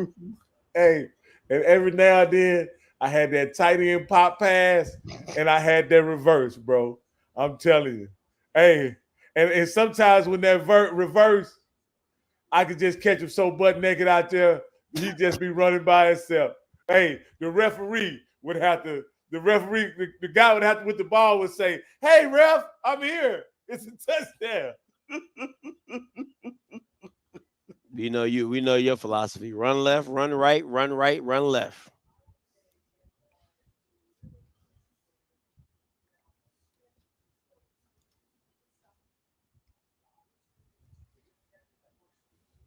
Bro. I think what's so frustrating is just watching it. Like there's just no rhyme or reason to the things that you're doing. You know what I'm saying? And I want to be very clear. Like I watched I watched Maryland last night against Northwestern. It was bad. Like I'm just like, I don't know what Maryland was doing. Maryland was just bad. But it ain't no but to that. They were just bad. But a lot of times when I'm just watching these offensive schemes, I'm just like, what are you just doing stuff? Like what I'm not seeing taking advantage of what the defense is doing. I watched beautiful football last night, man. And I didn't watch Maryland. I watched UNLV. And that go-go offense is just tough. Beautiful. It's tough. It's tough. I don't know why they're doing the go-go in Nevada, but but that go-go offense, hey, Malik Williams, he killing it. He like now, mind you, and this is the crazy thing. I might owe Malik Williams an apology because I thought he was the hindrance to Anthony Whedon. I think Anthony Whedon could have been the hindrance to him. I'm saying, because if you go for 4 touchdowns in the first half, like I think Anthony Whedon was the hindrance to him at Campbell. Because at first when I was watching, and I told Blue when I first saw him, I was like, he's not really a quarterback. He's more of an athlete playing quarterback. But boy, they needed that bad. Boy. You know what I'm saying? But at the end of the day, man, the way he took the words out of my mouth. The way he's using Malik is it's special. And that's a sign of a great offensive coordinator. Well, you know, the crazy thing is all the passes that they were throws Malik can make. You understand what I'm saying? Yeah. Like, hey, now I'm gonna tell you, they weren't. I don't know how he was doing it, but they was a lot of them passes were like off of running plays, and he caught the guy defending the wide receiver flat-footed, and wide receiver was able to get busy once he caught the ball. You know what I mean? Like it was a lot of run out the catch, but I just think it was a great system, a great scheme. Minute and 39 seconds left, Miss Brown. A minute and 39 seconds left. Second quarter. Miles he be floating and throwing. It really bothers me a lot, that floating and throwing. Step up. He be Aaron Rodgers in it. Man, he got a beautiful arm though, man. Like you the average human can't throw the ball that far doing what he's doing.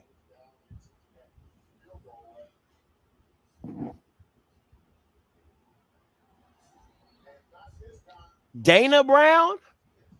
Oh, I'm sorry, Miss Brown. Miss Brown. My bad, Miss Brown. My apologies.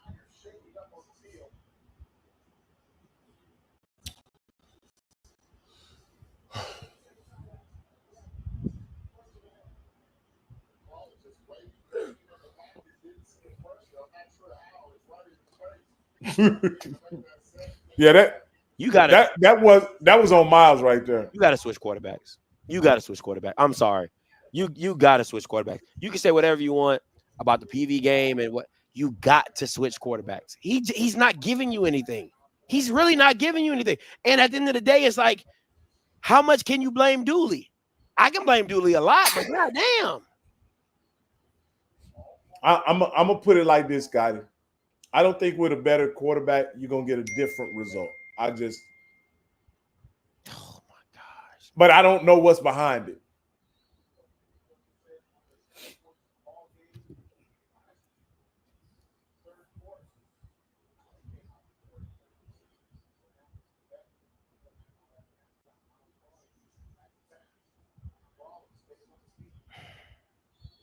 Yeah. Dog, he gives you nothing.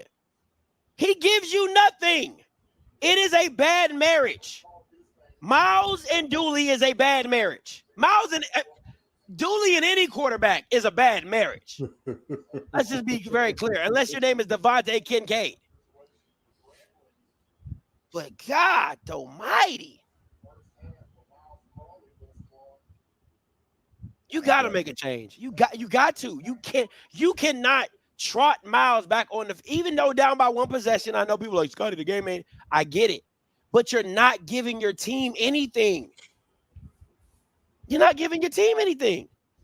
Now, Scotty, I think Dooley should have tried at least one run. They only have 4 guys in the box. He should have tried at least one run in that series.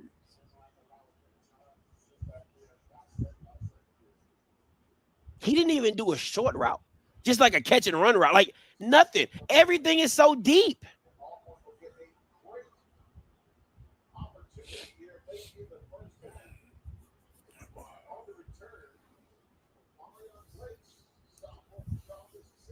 Yeah. Somebody said, meanwhile, Valley is playing 2-hand touch.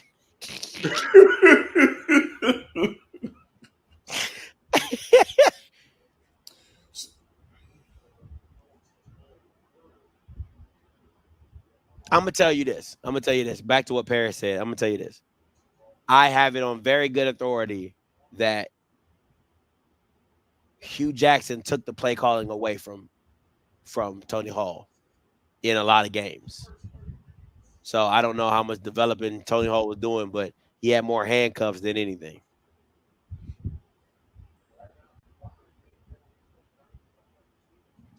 Well, only thing I can say last night, because I hadn't seen UAPB very much at all. He was dialing that thing up last night. Other than TC Taylor and Henry, he's the best. He's the best play call I done seen. So on top of them getting a good return, they got a personal foul call on the kicking team.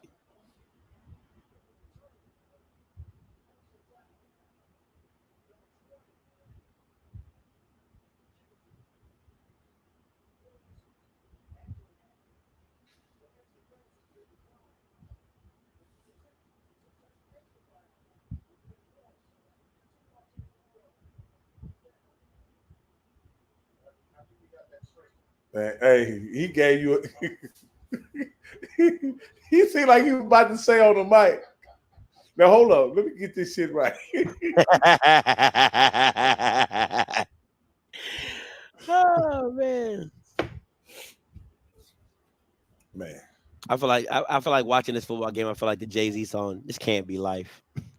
This can't be love. This is just ridiculous, man. Like this is oh, God. Oh. Every time I go through this, I just think about Perry. When me and Perry talk offline, he be like, Scotty, you really gotta love this shit, man. Like it's bad. Like, so serious. Perry be listen offline. Perry be spitting that real. He be like, Scotty, you really I'm telling you, he be like this.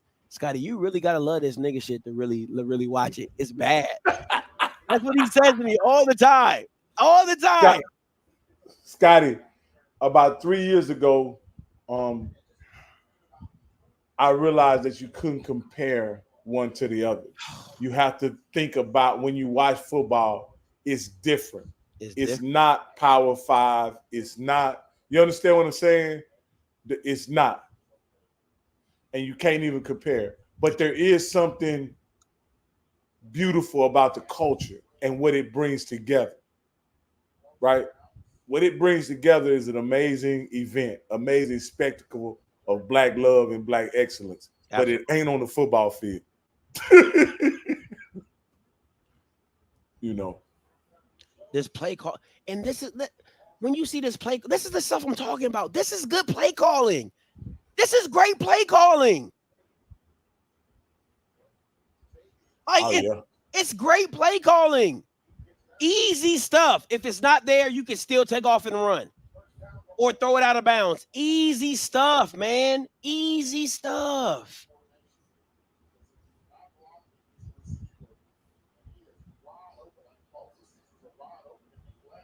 They trying to fake an injury. Oh my God. Oh my God. Why am I watching this?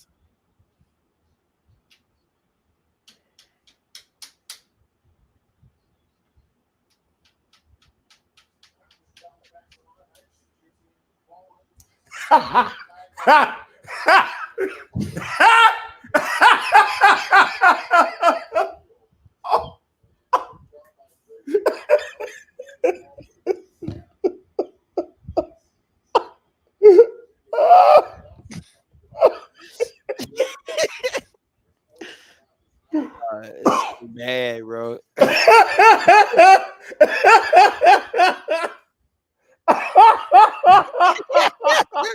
Bad, man. Bad. Just bad.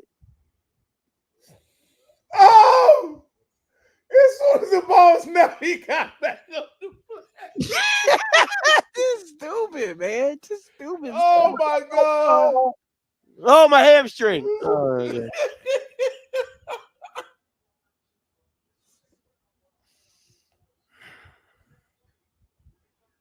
Oh my God. Only thing will make this funnier is if a referee cussed on the mic. Man, like that would only be.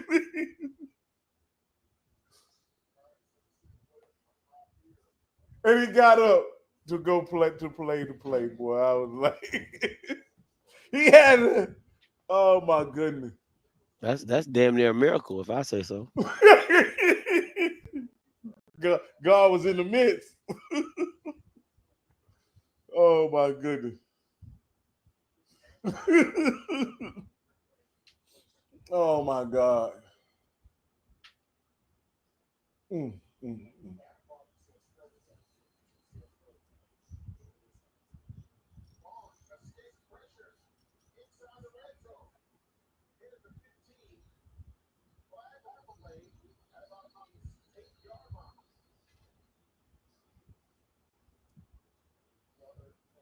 Was it like 3 or 4 plays in a row we didn't have a flag, man? God, man, at least.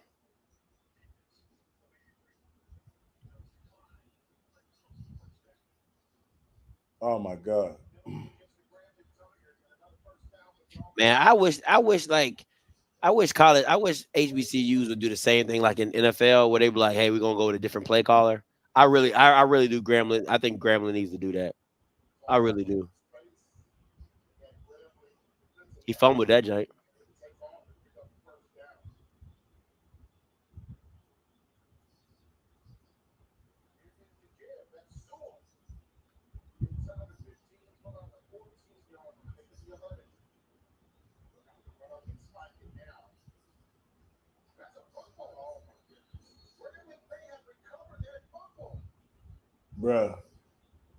Bruh.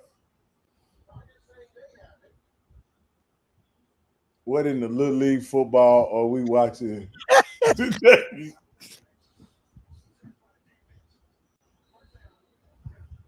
If I'm Mickey, I'm taking a knee and I'm taking my ass into halftime. I ain't fucking with this. I'm like, just throw this game away. I'm not messing with this, Jay. I ain't messing with it.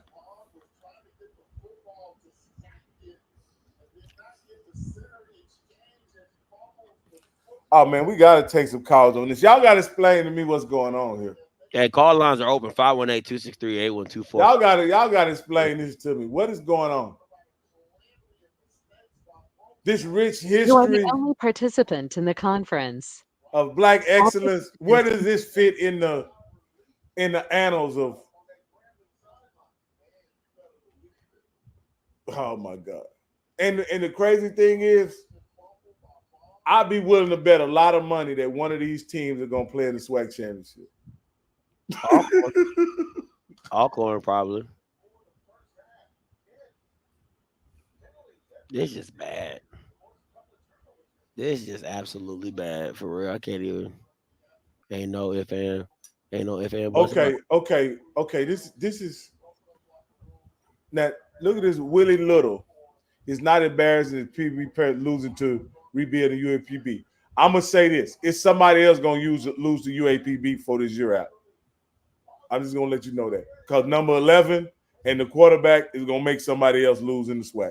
UAPB been rebuilding for the last 4 years. I've been in the space. What are we talking about? No, after the spring season, they've been rebuilding for the last 3 years. Real talk. Mr. D, coming to you. What's up, Scotty? What's up, Rocky? What's up, Mr. What's D? up, my brother? What's going on, man? Hey, Rocky, man, you looking young there, man. What you been doing, man? You been eating Oh that good man, food? I've been drinking my water, man. I've been drinking my water, and using aloe vera on my skin, man. Okay. So look, I wanna give y'all an answer to your question. Is compare SWAC football to the MEAC football? Is it the same? No, No. Why do you think is that? I think it's better football being played over at the MEAC any day of the week. Any day of the week. That's correct. Because they take the football is taken like I would say in the MEAC, they look at football as a serious business with the school. But in the SWAC, it seems like we just going through the motions just to do it, and we settling for mediocrity. You know, let's go hire a coach, whether we win or not. We just listen to the band, get people in the seats, and that's it. Because you all are right. This is like a little bit above JUCO football. As a matter of fact, you may have some JUCO teams that can probably beat some of these SWAC teams. So well, it just this is what I say, Dr. D. I'm gonna be perfectly honest with you. I watch a lot of football. And from an athleticism standpoint, the SWAC is pretty much on par with some Group of 5 schools when you talk about the skill players. I'm gonna be honest with you. When you talk about just the skill players, the SWAC got some nice skill players, bro. Some nice skill players. Where I think they missed the mark on is developing quarterbacks and developing offensive, defensive linemen, and the overall execution situation and playing situational football appropriately. I know that's a lot of, but they got some athletes in the SWAC, bro. I ain't gonna lie to you. They got some athletes in the SWAC. Well, Rocky, basically that's just wide receivers and cornerbacks. Basically, right? That's what you're saying. Running backs too. They got some running backs in the SWAC. Yeah, they got some running backs. They got some running backs, but you don't see running backs. They don't get to carry the ball enough though. But that's beside the point. Yeah. It's bad because you like when I look at the MEAC, they barely have a conference, but damn, they got good football. I'm gonna tell you this right now.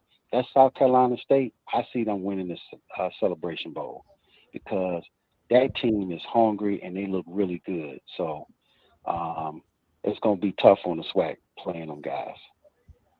All right. Got you. Appreciate the call. All right. Go ahead, Rock. Coming to you next. Go ahead, I was just gonna say this, man. It's a shame that a team like Alabama State is really just a quarterback away from being a really sound football team. When you look at what they did in the OBC and put us in its proper context, I mean, they really competed. It was a really competitive game eventually with NCCU, and that should be enough to put you in SWAC contention. I think hands down, NCCU is probably the best team in black college football, and right behind them is FAMU. But with a competent quarterback, who knows where Alabama State would be? And so I agree. It's unfortunate that one of these two teams, unfortunate or unfortunate, are going to play in the SWAC championship. Against who is the question? We will see. Hey, KP, coming to you. Wow. What's up, baby? What's the dealio, bro? What's up, KP? Can't call it Mr. Rocky. What's the good, man? What's up, my brother? What's going on, man? Good to hear from you. Call it, man. Just watching this nonsense on my TV, man. Trying to just, I don't know, man. This is just. KP, how long you been watching black college football? What'd you say, sir? How long you been watching black college football? Man, since my mama been changing my diaper, bro. I've been tagging along with her up on that campus, man. She a Southern Knight. I've been tagging along, bro. So I've been in the space for all my life, man. You know. So how often do we have experiences like this one that we're having now? How often do we have these kind of experiences in the SWAC? Say that one more time, Rock. Say that one more time, baby. No, I say how often do we have games like we're experiencing now in the SWAC between Grambling and Alcorn? That's a great question. I was gonna ask you guys. Man, it has not ever been this bad, dog. This is atrocious, man. And I'm throwing my school in the head too. We ain't no different either. Yeah. This is just atrocious, man. Like, and I go back to asking, I wanted to ask you guys, man, what reasons do you have or could come up with to make an excuse for this nonsense? Like anything. Is it because the sky blue? Like what reason why the conference is so bad? Like I don't even want to see it in person, let alone watch it on my TV screen. You know what I mean? Like it is just atrocious that this conference that has produced, good athletes has gotten this bad. I'm gonna go and then I'm gonna let Rocky go. Me personally, I'm telling you, I'm gonna boil it down to coaching. I really am. And to me, it's the hiring of a Little Bill. It's the hiring of Dooley again. It's the hiring of it's the passing around the blunt to all these HBCU schools. Are you hiring people just to be like it's the hiring of Terrence Graves? Like it's those type of guys. You're just like, why? The only person that made sense to be recycled and hired was Fred McNair. He's the only one that has the resume for you to be like, it didn't matter what conference he was in. If he would have done that at any conference in America, another school in the conference probably would have picked him up because just of his resume alone. Other than that, there's no need to hire Eric Dooley. There's no need to hire a Little Bill. There's no need to hire a Kendrick Wade at Valley. There's no need to hire these dudes at Valley. Valley should be D2 anyway. I ain't even gonna hold you, right? So for me, this next round of coaching, hiring, and firings, you have to get outside of the box and really dig deep in finding some guys. And I have to go back to what Flood said, Uncle Flood. You might have to make some DEI hires for real. Absolutely. You might have to go get you a white guy. And I know that might sound bad, like, Scotty, these jobs are for our black people, and they fucking them up. I just call it, they fucking them up. Like, it's only so I'm mad because there's so much potential in HBCU football that you're allowing bad coaching to get you in certain degrees, in certain areas, right? Like you're allowing bad coaching to put you in certain positions. So to me, if I'm Prairie View, I'm going to go find me a white man from the state of Texas and hire his ass. If it's from a powerful high school, I don't give a damn. Or find a black, go hire the Bama from DeSoto or Duncanville. He black. Now he probably won't take the job because it ain't worth the headache. But I would go get one of them Bamas from Duncanville, DeSoto. You know what I'm saying? One of the few black men who've won state championships in the state of Texas at the highest level. Right? So if Gus Malzahn can go from being a head coach to being a national champion, why can't we? Listen, I'm not lying to you. I would go hire Art Brown so goddamn fast, and I'll take all the backlash, every bit of it. But you're gonna get backlash anyway. yeah, you're gonna get it. You're gonna get it anyway. I'll go get. Listen, I'm always, and I'm this is my last point. I'm gonna give it to Rocky. I'm always going to be on the celebrity bandwagon higher because I'm so sick and tired of people talking about Scotty. We ain't got no money. We underfunded. Well, get you a celebrity, get you a little bit of buzz, because there's no lose-lose. If you got a sorry ass coach like a little Bill who comes in there for 4 years and loses, it's no worse than if you had Ed Reed in there losing for 4 years. It's Ed Reed. At least people gonna be interested. It's Ed Reed. Now Bethune-Cookman just losing for no reason. I'm done. Go ahead, Rock. Scotty, I share your sentiments that this is about coaching. And I'm gonna add somebody in there in that group that probably shouldn't have been hired, even though they've had what I would consider a decent run. I think Eddie Robinson is a guy that shouldn't have been hired, even though he's had a decent run. See, here's what I think the issue is with coaching.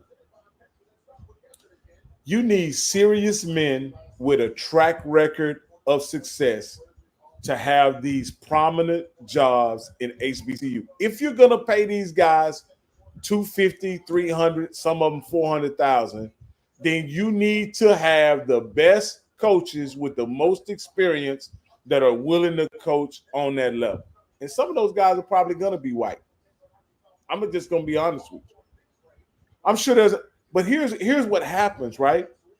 When they hire assistant coaches and when they hire GAs and when they hire those guys, you get those guys get indoctrinated in what success looks like, right? So when they go to another job, they have an idea. I want to say somebody was telling me, maybe it was Mr. Campbell. I can't think of who it was. They were talking about the guys that were on the staff of Jay Hobson. And they were talking about T.C. Taylor was on that staff.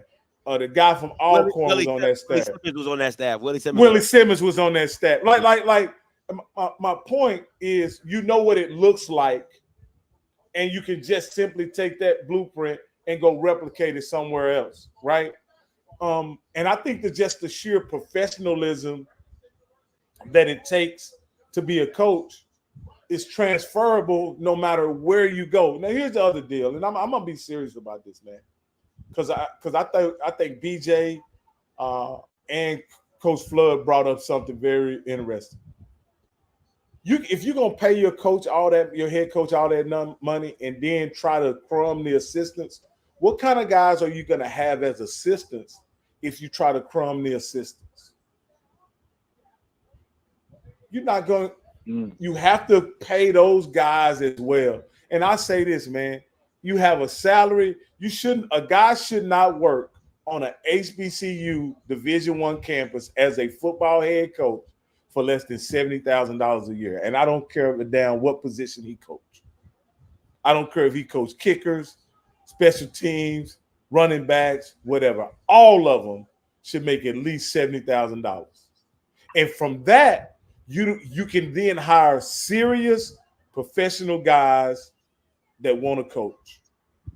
If you don't hire that, you end up hiring the guy that'll volunteer to coach for $30,000, and who knows what you'll get.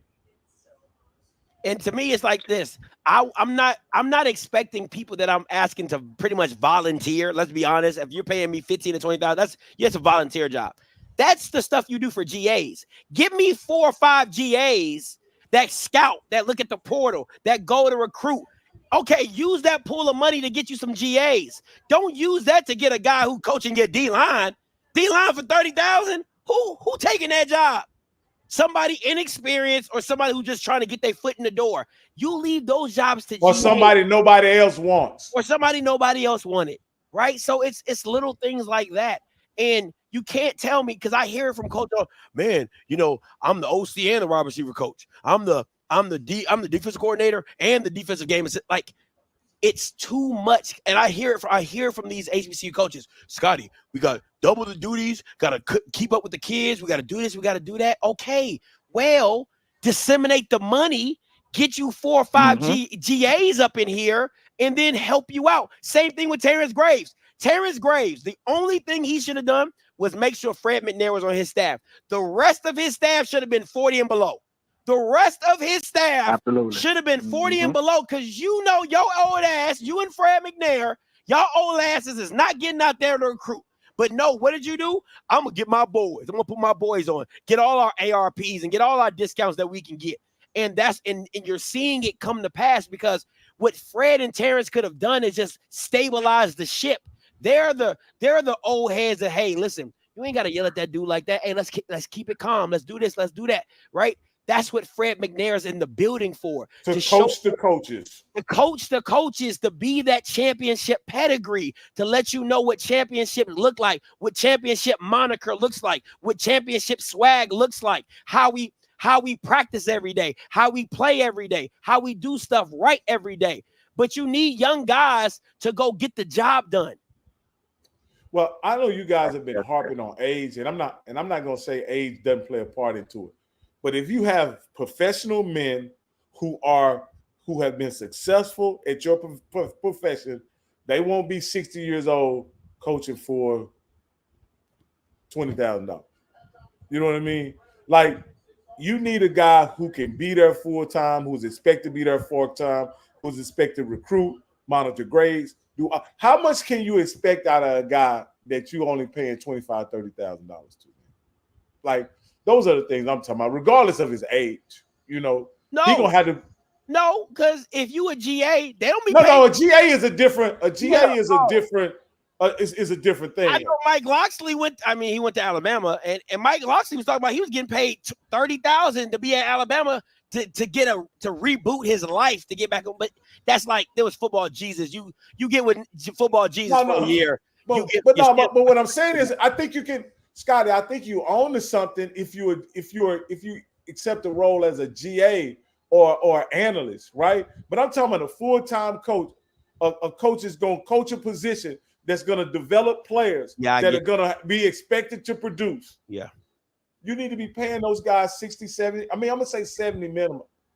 70 minimum. And what's wrong? And what's wrong with that? Well, why can't we, we're going to pay all of our position coaches $70,000. Okay, and let's see what's left for the head coach. Yeah. And if it's 120, if it's 230, if it's 250, whatever. That's what we got for a head coach. Because let's be honest, and I'm not pocket watching at all, bro. I'm not pocket watching. I am. Connor made him making too much damn money to never be ranked and be paid. Has never been ranked. I want to be very clear. Has never sniffed top 25 and is getting paid $310, $305.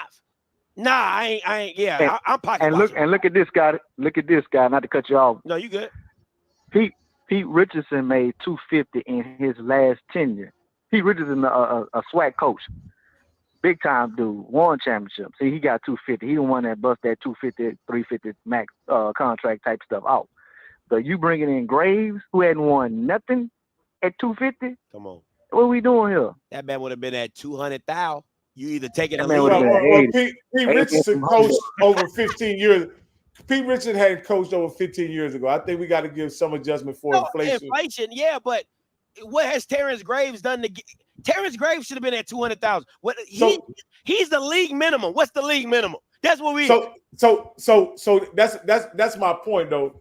This is my point, Scotty. If we got position coaches at 70, we got coordinators at 110, 120. I think it's fair to bring a head coach on at 180 or 200. Yeah. You understand what I'm saying? And I'm not doing that because of pocket watching. I'm doing that because a guy is making 110 as a coordinator. Why wouldn't he accept 180 to 220 to be a head coach?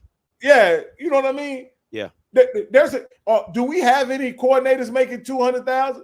Do we have any coordinators making 170, 180? I don't think so. Two things, but I'm gonna let y'all dudes rock out. Man, go ahead, bro. Good point about the Graves and the Fred McNair situation. Man, they should have just went young, across the board, young OC, young DC, and instill them guys into their wisdom, what they have. Then you develop in new talent Instead, you getting these old rules, old guys, these old gooses, and you pretty much we seeing the same thing. Like even with the Dooley dude, he had it. I'm watching Hair Blood 2.0 with Miles. He brought the system from Southern. He brought it from Company A. It didn't work. And now you're going to take the same project that was shit and bring it to another company, Company B, and you think you're going to have success? Yeah. So who fault is that? Is that the Company B CEO fault for hiring that nonsense, seeing that their property ain't work? Or is it the coach that's bringing that same project over to this company? Listen, who you blame? Listen, if you willing to pay me for something you've seen that didn't work, I'm winning. Okay, so it's definitely the person that hired me. I'm gonna tell you this from information that I know. Coach Eddie Robinson and Coach Mickey Joseph didn't have to be in this situation that they're in, and I'll leave that right there. I'm not gonna say anything more than that. But they didn't have to be in the situations that they're in. Those are two people that I know didn't have to be in that situation that they're in with their current OCs, and their offenses are what they are. They didn't have to. They chose that for whatever reason. That's the question I want to ask you guys that in the SWAC. Why do you think a guy like Mickey Joseph, who have tentacles all over college football, chose Eric Dooley as his OC? Like that's the question that I've been asking for the last year, or since like April. Can anybody make that make sense? That's a good question. I think that if I was to take a stab at it, I think the AD gave him three options. Hey, we can go with this guy for this budget. We got a budget position open for $50,000 for the OC. We got these guys, Dooley. We got a candidate B, candidate C. Choose which one you want. I think he might have been handcuffed. He want to bring his guy. His guy may make 120, but we ain't got it in the budget for 120 for the OC. We just got 50 bands for the OC position. That is my opinion. Yeah. You know. And then my last thing, you can answer that too, Scott. But my last question, I'm gonna hop off. Who would be more easier to beat if you playing against Grambling? If you playing against a Dooley who has been in the league already for 400 years, or if you playing against a new OC that has been outside of the league, which would make the game more cat and mouse, more competitive in a sense? Honestly, hey, appreciate that, KP, and I'm gonna answer that number 8572. I'm gonna come to you next. My thing is, it's not about how new the person is. That doesn't make a difference for me. It's what you're running.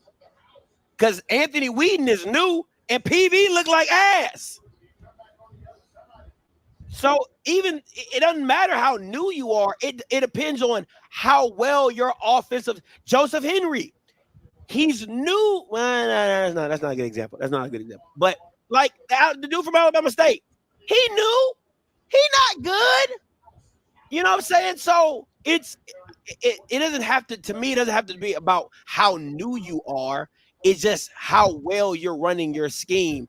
And for that, I don't think it's a good scheme for a lot of these guys. And to me, if I'm an AD or whatever, or if I'm looking, I'm going down to the D2, D3 level to see what these guys are working with, to see what the guys who got these teams ranked in D2, the guys who got these teams ranked in D3. I'm going to go check those guys. Give me the top 25 guys that are ranked in D2. Give me the top 10 guys that are ranked in D3. Give me the top 10 guys that are ranked in NAIA. Those are the guys I want to see. Those are the guys I want to see because they're building. 8572. Hey, calling you live. Hey, what's going on, Rocky? What up, Scotty? What's up? What up, Rocky? What's up, brother?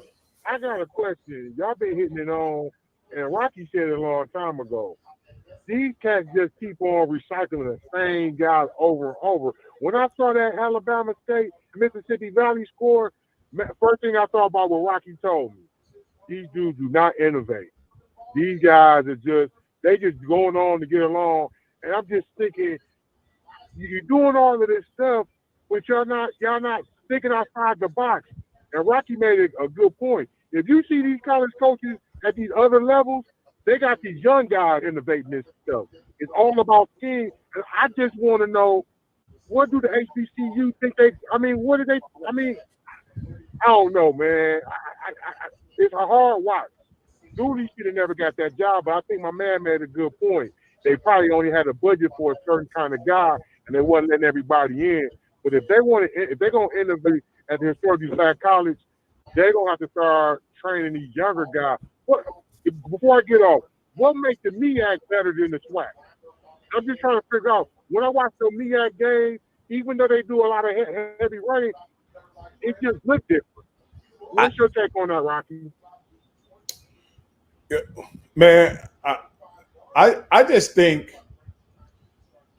I honestly, bro, I just think that there need to be a level of accountability from the top down.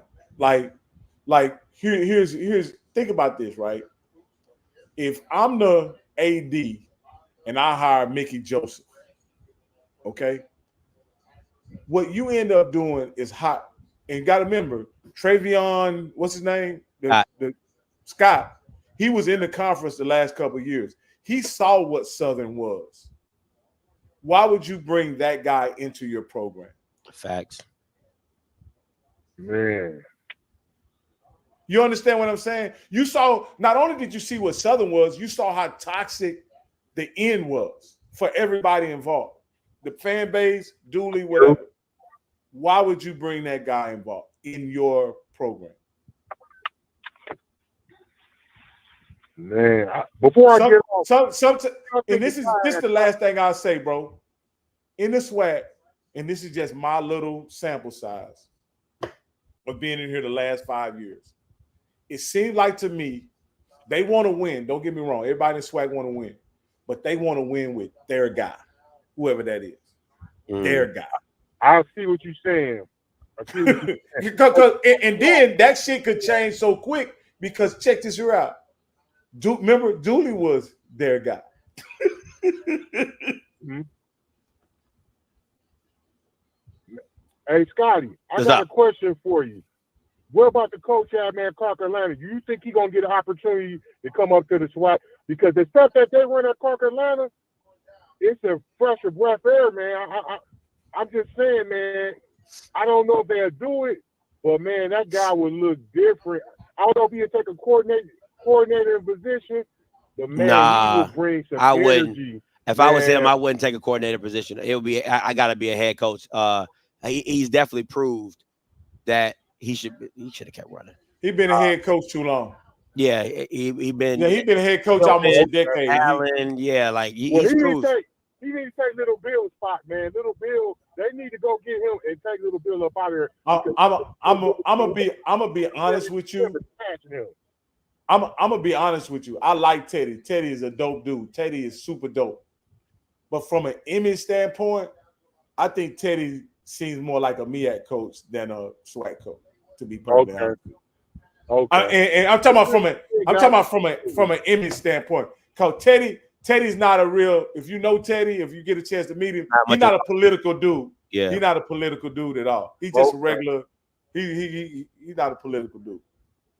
And thanks a lot, guys. Hey man, appreciate you. And in the SWAC, they think that they talk about their coaches like they talk about their pastors.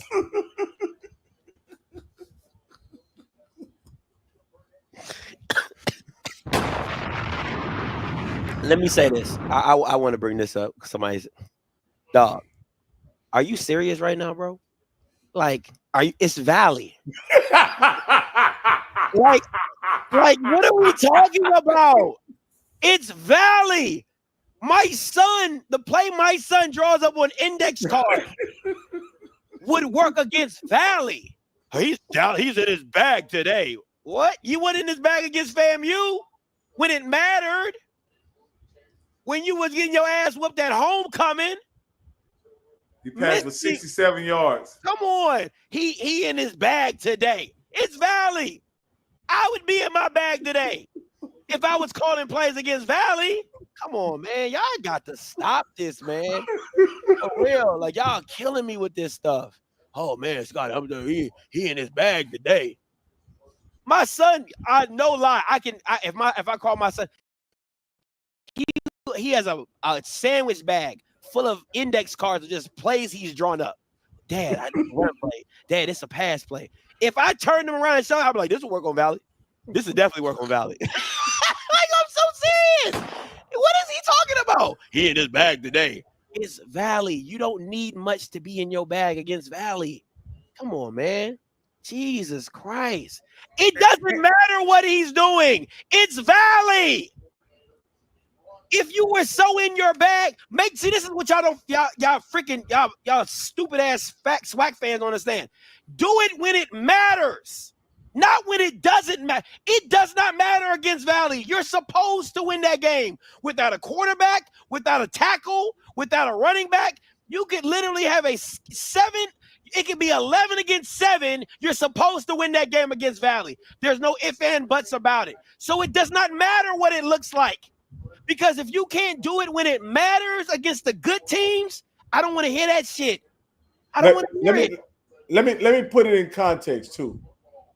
This Alcorn Grambling game, everything is on the line. Everything is on the line. This is when you supposed to.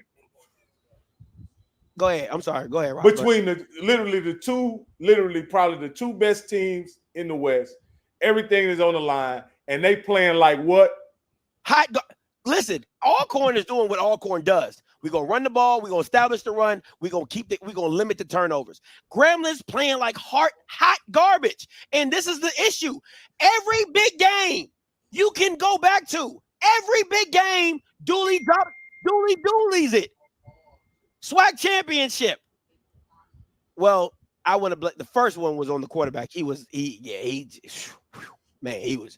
No. The first one he lucked into, Scotty. That kid, when they snapped the ball and then the Southern player got the snap and ran in the end zone. Like what? Remember the dude you said had little hands from Grambling? What was his name? Baby Carrots. You talking about? Yeah. Like that dude gave him the chance. That dude gave him the game that year. They won and they went into. No, I'm talking about his year at Prairie View. His first year when he went. He lost the last 3. I don't even count that. He lost the last 3 games in Prairie View.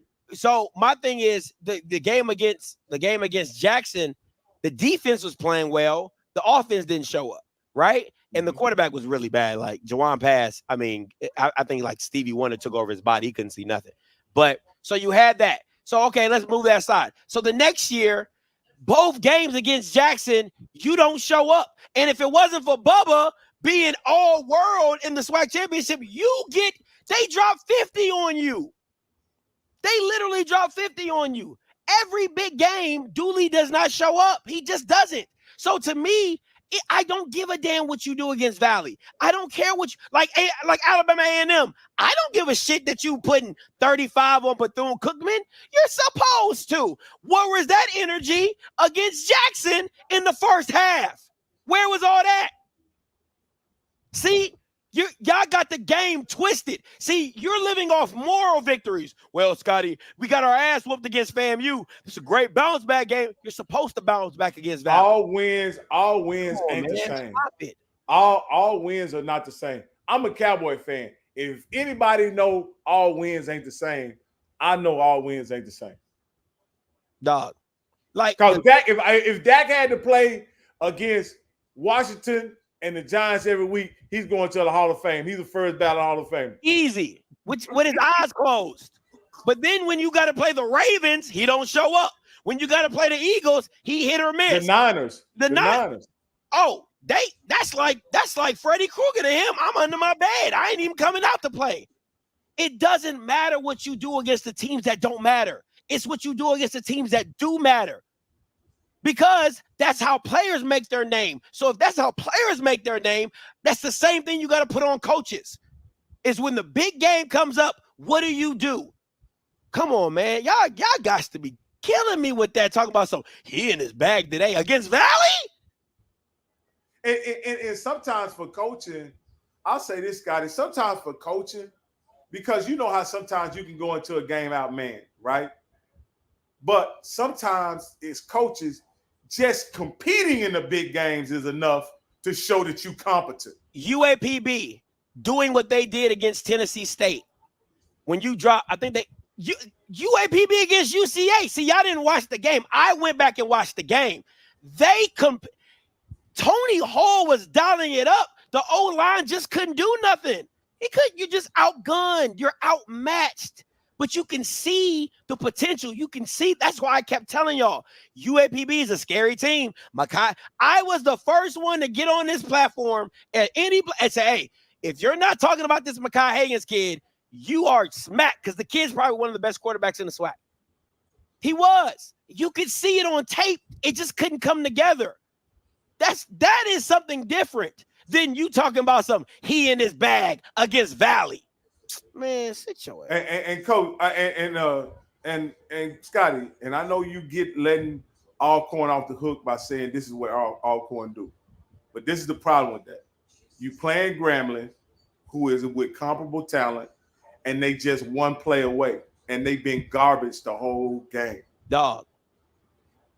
They one play away though. So what I'm saying is they got to get more than one play away from Grambling, because Grambling has number 8, and again, I know they have Dooley working for y'all, but sometimes players make plays, and they may pull a play out their ass, and then all of a sudden it's 14-13 or even 14-14, and you in a dogfight. But what can you make plays? But what great teams do, this is where great teams separate themselves. Can I make the plays that I'm supposed to make to take this game? Because if I'm being honest, if we're being a whole buck, Alcorn's the better team. And it's no reason this score should be this. It should be 21-6, 28-6. It really should. Grambling is getting beat in every form and fashion of this game. There's no reason why this game should be this close. Realistically, not. So, what does that say about Grambling, and what does that say about Alcorn? You can look at it as Alcorn and say, hey, we're at the cusp, but we're not a great team. We're just good, and we're trying to figure it out. Or is Grambling going in regression from the Jackson game? But if I'm being honest, Jackson was better than him in that game. Hey, Jackson game. I've never seen a game handed to a team quite like Jackson handed the game to Grambling.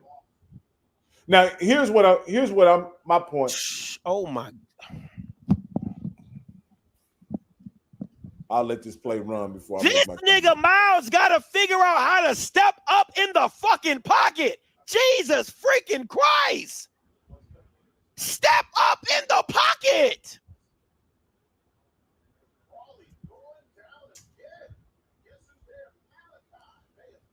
Now, Scotty, do you lose your feel in the pocket? Do you get under so much duress that you stop? Because that's easy. That to me, that looked easy. Looked like if he just step up over to your left. You know what I mean? Well, it wouldn't have really mattered because they had two guys in his face that probably would have sacked him anyway. But this is my issue. And this is why I can't stand the people who get on this SWAC call because they don't ask the freaking right questions. Mickey Joseph said last week after the PV loss, we got to figure out a way to keep Miles Crawley straight up. If that means 5 or 6 man protections, that's what we got to do. I have not seen a lot of it. No. I haven't seen it. I haven't seen them chipping the DNs with the running backs and going out to the flats. I haven't seen max protection. I haven't seen it. So what are you talking about when you tell me one week that you see the problem and you come back this week after a bye and you're still doing 5 down linemen? Okay.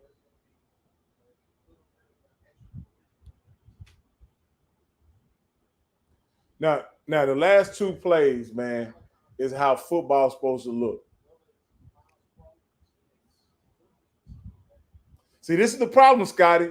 You let them hang around.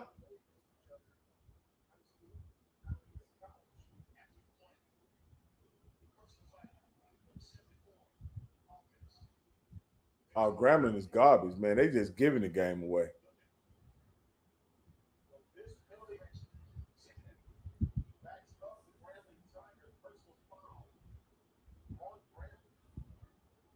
All right, let me look at this. So they got 3 down linemen right now. 3 down linemen, okay? And he still got pressure on him.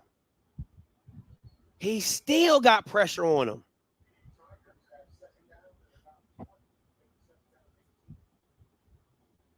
You got to listen, I'm not saying Miles is having a great game, but just him getting up and still competing and battling, I mean, it takes a lot of you. I can only imagine, man, when every time you drop back, you like, God dang, like, Jesus Christ. I know the O-line's bad too, Miss Faye. I ain't going to hold you. The O-line's not good. They won't even, the other guy just decided he wasn't going to block nobody, and he left the tackle one-on-one by himself without any help. Like, and it's Malachi Bailey. First team all SWAC DN, Malachi Bailey. And you don't have nobody chipping him? Come on, man. What are we talking about? Or the guard don't even turn on him with him. You know what I mean? To double team. Yeah.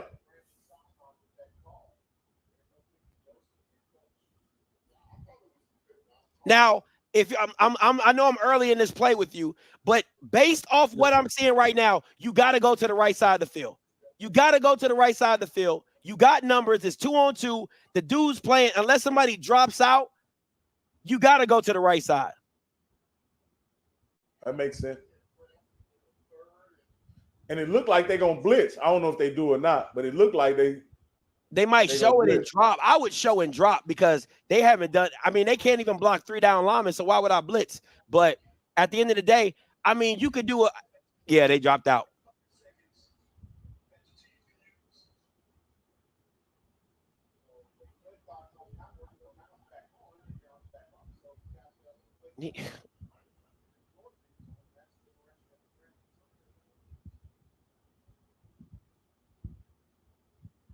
All right, I see what you're saying. Yep.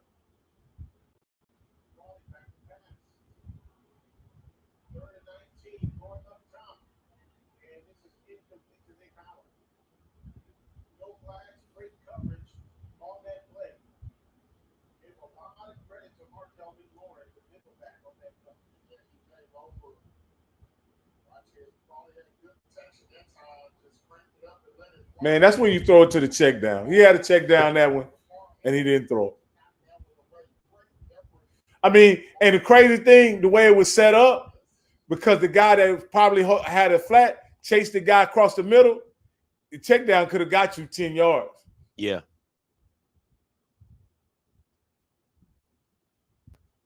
Don't even look at the punt.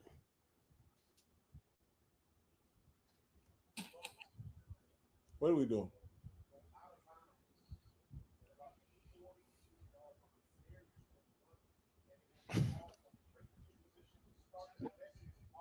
If I'm an Alcorn State fan right now, I'm like, bro, what are we doing? Like they haven't really crossed the 50. I don't know how long. Since the first quarter, they haven't crossed the 50 because they got the 2 red zone, they got 2 field goals. Yeah, and what? Now this is just what I've observed, Scotty. To me, situationally, I think it's cool to do those quick passes, the screens or whatever. But if you don't have to do that, if you don't have to, just run the damn ball.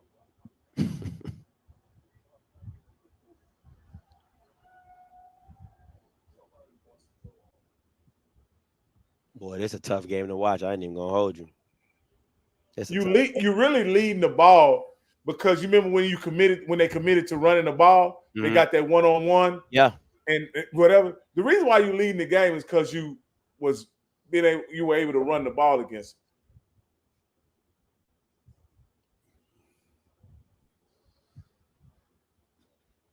Yeah, this is. Colorado got a chance tonight, Scotty? Honestly, I'm really nervous for Kansas State. If you would have told me this 3 games ago, I'd have been like, it's Kansas State and it's not even close. But Colorado's run defense has looked a lot better in these last few games. And I said against UCF, I was like, if they could stop the run like they have been, if they can stop the run and make UCF one-dimensional, then it is an issue. And at the end of the day, if you the only way you beat Colorado is if your front four is legit. If your front four is legit, it's a wrap. It's a wrap. They ain't got to worry. You ain't got to worry about nothing. But I will say this: the new formations that I saw against Central Florida, I was like, if they keep bringing that up, Colorado could be a tough team to beat. You know what I'm saying? Utah just lost to Arizona State. You know what I'm saying? Like, listen, it can get wild in the Big 12 real quick. Well, I watched. Was it Kansas State against TCU? And they look bad. BYU. Bro. BYU. Yeah, they look bad, bro. They look bad. And it was because that wasn't even these swag refs better call it incomplete pass. There's no way that's a fumble. They don't know what the fuck.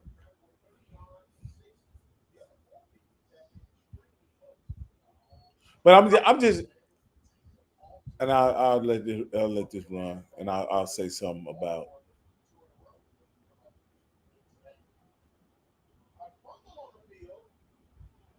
Man, that ain't no fun. Anyway, but Scotty, it just goes to show. I'm gonna tell you this here. Maybe Shador is a special case. Maybe he's not. But I think Shador is not a special case. I think he's what quarterbacks do. When you have a competent quarterback, right, it gives you a chance on any level playing anybody. You know what I mean? Yeah. You know what I'm saying? You know, kind of like when Clark Atlanta was playing Bethune-Cookman. And David Wright went off. Yeah. You know what I mean? Yeah. And even in situations where look at Shador. He gives you a shot against even a team you outmanned against. You know what I mean? And I'm not saying they outmanned against Kansas State, but he gives them a shot. If they had an average quarterback, they wouldn't have a chance. The game would be over. Yeah. Nobody be talking about Colorado. Hey, that goes back to tell me what Flood said. He said, y'all giving Deion Sanders all this credit for marketing and promoting and being innovative. The best thing he did was shoot a 5-star quarterback out his nuts. Oh my.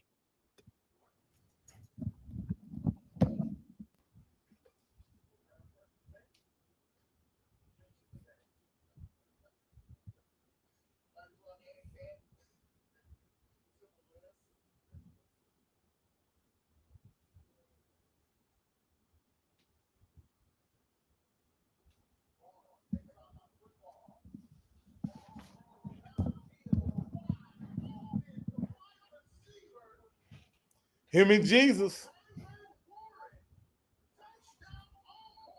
Peter, Paul, Joseph. I mean, God, dog. God, dog. Did he just use your line? Him and Jesus?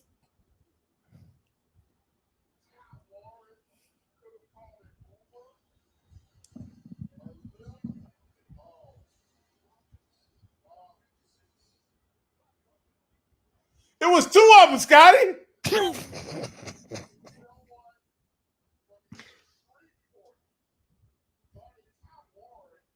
Oh, illegal man downfield. Illegal man downfield.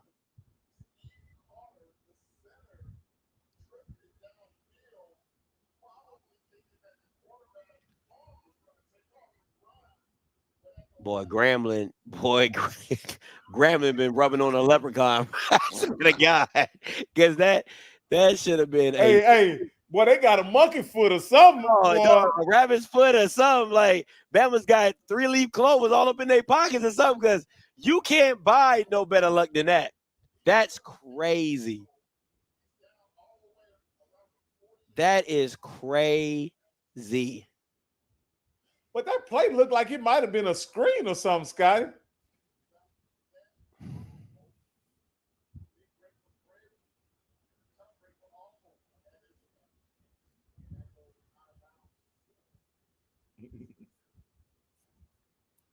Him and Jesus, boy. So I think they should just run it right here, Scotty. I don't think they should even try to get the first down. I think they should pin Grambling deep. I'll see what they do. What down you on? Third. You about to see something.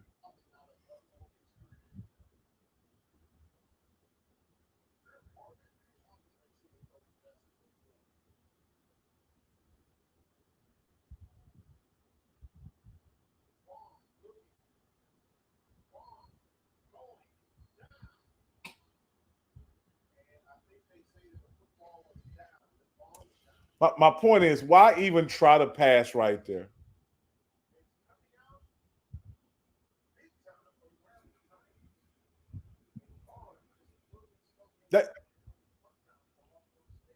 Why just hand the ball off? You got an 8-point lead. You're not searching for points. It just keeps getting worse. Oh, keep watching. Oh, it just keeps getting worse. It just keeps getting worse. It just keeps getting worse.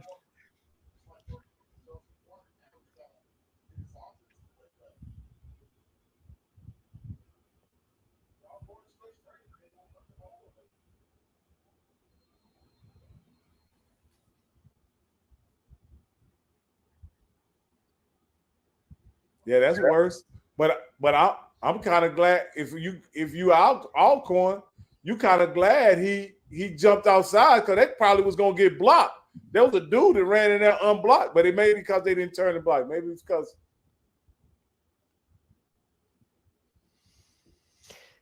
Whew. Listen, I don't know how Bethune-Cookman keeps Little Bill around for another year. You're getting mollywopped 28-6 by Alabama A&M. It's Alabama A&M. But this is what they wanted. That's what they said. They said this is what we wanted. Is that at home? Who's at home? A&M is their homecoming. Oh yeah, they got. I knew it had to be something special because the stands was full. Stands ain't never full at A&M. Oh yeah, I got some friends that are at that home at there. They posted all on Facebook. They had a parade and everything this morning. Listen, them stands are usually empty. Do you hear me? And then so what you say? They PV East.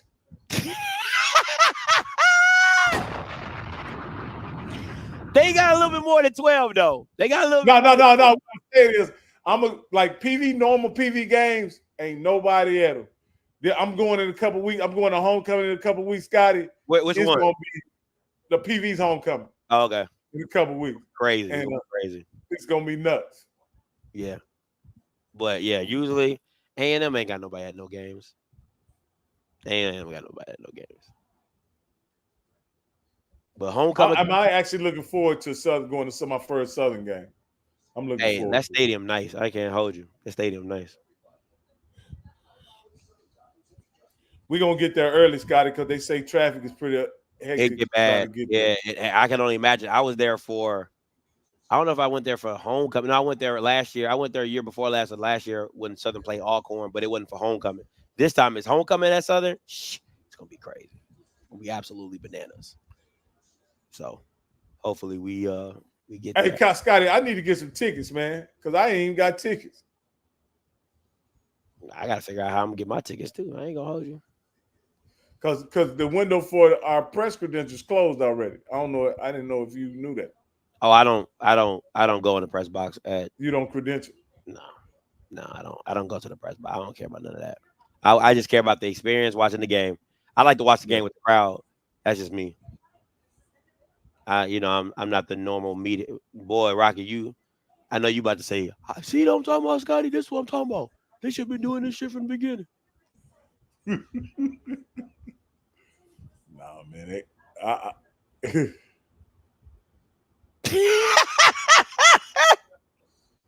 They make this game hard, Scotty. Like I say, it don't have to be. You don't have to pull out all the bells and whistles, Scotty.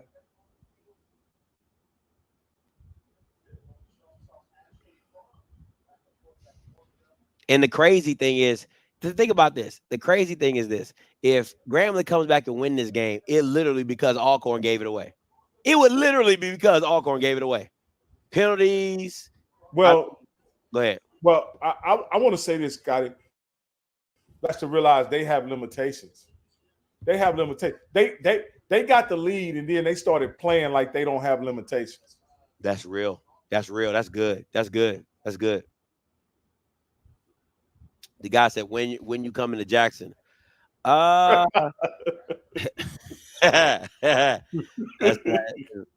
you know, I usually answer a lot of questions in this house. That ain't one of them. That's the one that's the one I leave to the wife. Yeah, she was like, yeah, that's gonna be a no-go. Now we are Hey, we're gonna have them people with them smoking the brass with us, Scotty, when we go to Jackson, man. Something. But we're debating whether to go to the Alcorn and Jackson game or the NCCU and Howard game. I want to go to the NCCU and Howard game because it's the rematch of the 40 piece. But the way Howard looking and the way NCCU looking, look like NCCU might put 50 on them boys. Hey. Trey Trey is petty. You know he petty. No, he don't even try to hide it. He don't even try to hide it. I love it. He gonna put 40. He is going to put 40 on Howard. He is going to do that. I'm gonna say this, man. If the SWAC coaches, if the SWAC schools don't go hire Matt Leone just so they can take him away from Trey, if for no other reason you hire Matt Leone to take him away from Trey. Facts. 3rd and 3. Let's see what they do here. I would do play action. Nope. Stupid call. And they do it to the short. Why? Somebody gonna have to tell me. I need a coach to call in and tell me, why would you do that play to the short side of the field? Because a running back can't string it out if it's on the short side of the field. I don't understand why people do that to the short side.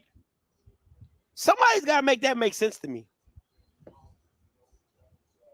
Sometimes they don't want the running back to stretch it. They want the defense to pursue, kick it out for the cutback. That's what I'm saying, Miss Lynn. NCCU Howard in Durham. The rematch of the 40 piece.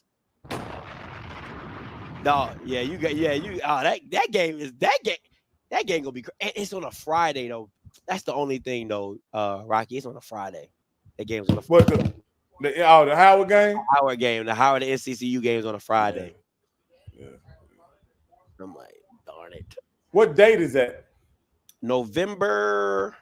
I think it's like November 15th, November 12th, something like that. Okay, it's 16th is that Saturday.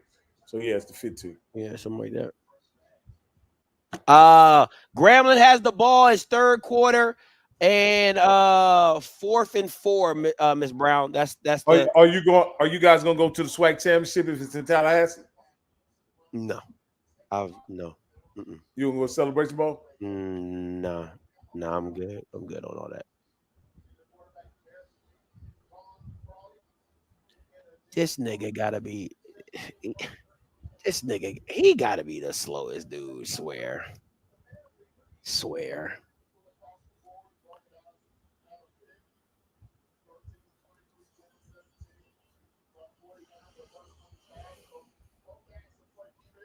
Yeah, I don't think I'm going to the championship. I mean, I might go if it's in Tally. I might, but the tickets be expensive, the hotel be expensive. I think the last one I went to, I think me and Keith spent like $1,400 and like $1,500, and half of it was the ticket. Like 70% of it was just the ticket to get there. Oh, you talking about the plane ride? Yeah. Because Keith be like, but y'all was in Maryland though then, when y'all? Yeah, we was in Maryland then, and still was forever. Oh, y'all flew into Tally? Mm-hmm. See, the move is to fly into Atlanta and see if you. Oh, y'all did do that. Y'all did do that. Yeah, that's what saved me. Mr. Campbell kind of, Yeah, saved me. But Key gonna be like, he did wait to the last minute to get the tickets. That's why I was so. I did wait. I literally, like the week of the game, I bought the tickets, so that didn't help either. So he said He say the hotel room's gonna be fine because ain't nobody gonna be there for Florida State. Come on, Morgan, pull it out, baby. I need y'all for my picks, man. Comeback is real. Y'all can stay at the house with us, Scotty. Hey, listen, I'm all for Airbnb. I'm all for bunking up. I ain't even gonna hold you. Hey, Key tell you, I'll be on your couch. Okay, it don't bother me none. Not a lick. I know where you're not gonna eat dinner again. Where?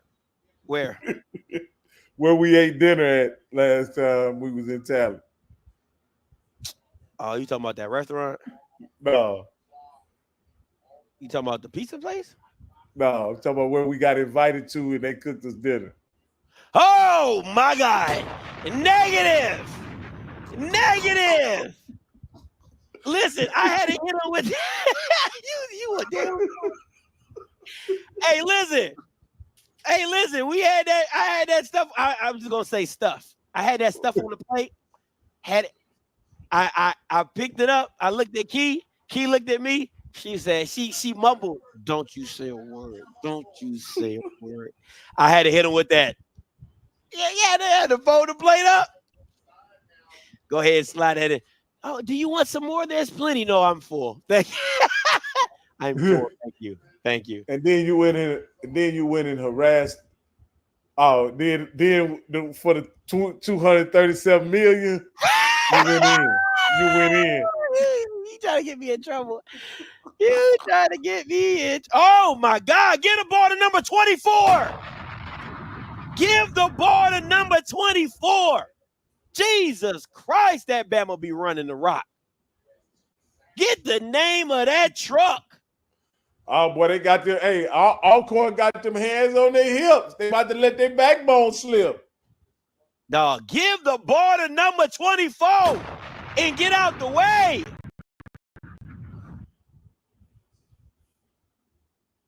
That's exactly what we did. Oh, didn't we eat before we went? Yeah, we did. Yeah. Thank God. Yeah. I said that when we got there. I was like, yeah, we did. I didn't even say anything, man. I didn't even say anything. I just said, thank God we ate before we went there. That's all I said. Yeah, I didn't say nothing crazy. Yeah, he's not gonna bait me. He's not gonna bait me, babe.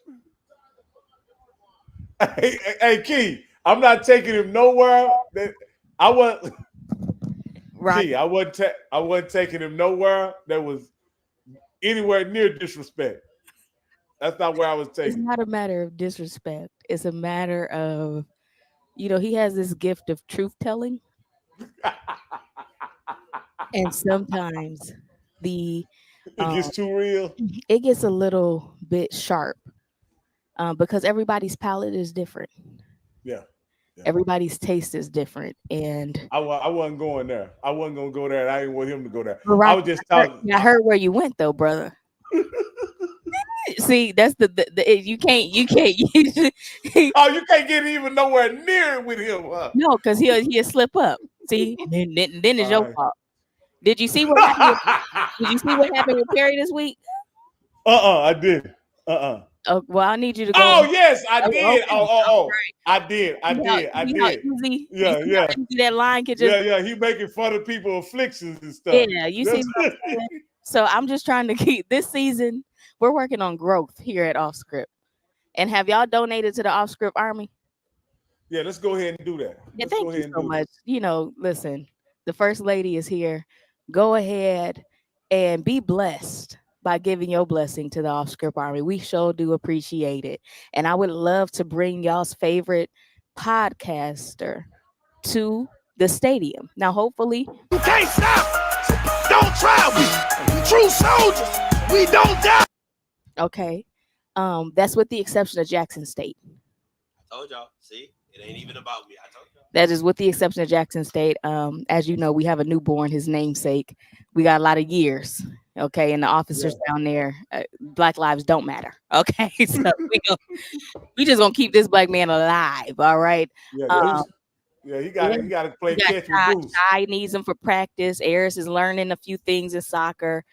Black fathers matter. Okay. So yeah, we're gonna go ahead. Hey, so listen, y'all be watching my thing, Suburban Mom. Yeah, it's me. We will come back to brag. Yeah, we got FAMU is still good. We still good at FAMU. Y'all platinum at FAMU. Y'all platinum. It took a dip, but we back up on the climb. Praise God. And we'll be at Southern. Listen, so invite me to the tailgate. I don't know if Deuce is gonna make the trip. But we'll be there. And I am looking forward to my Jags giving me a show. If not them, then the band for sure. So yeah, so please, we do accept all forms of money, okay? And if you need PayPal, I got that. Okay, see, I'm his better half. All right, there is no lack here. I got it. All right, so we thank you. We appreciate you. I know you all are like, where are the emails at? I just got the email typed. Okay, I'm making it all nice and professional and pretty for you all. So the emails will be coming out this week. They'll start this week. Everybody may not be contacted this week, but we will definitely start it this week. And again, go ahead and like the stream. Okay, like the stream. I'm so glad to hear Rocky on this podcast. I am. Listen, Rocky. You can ask him.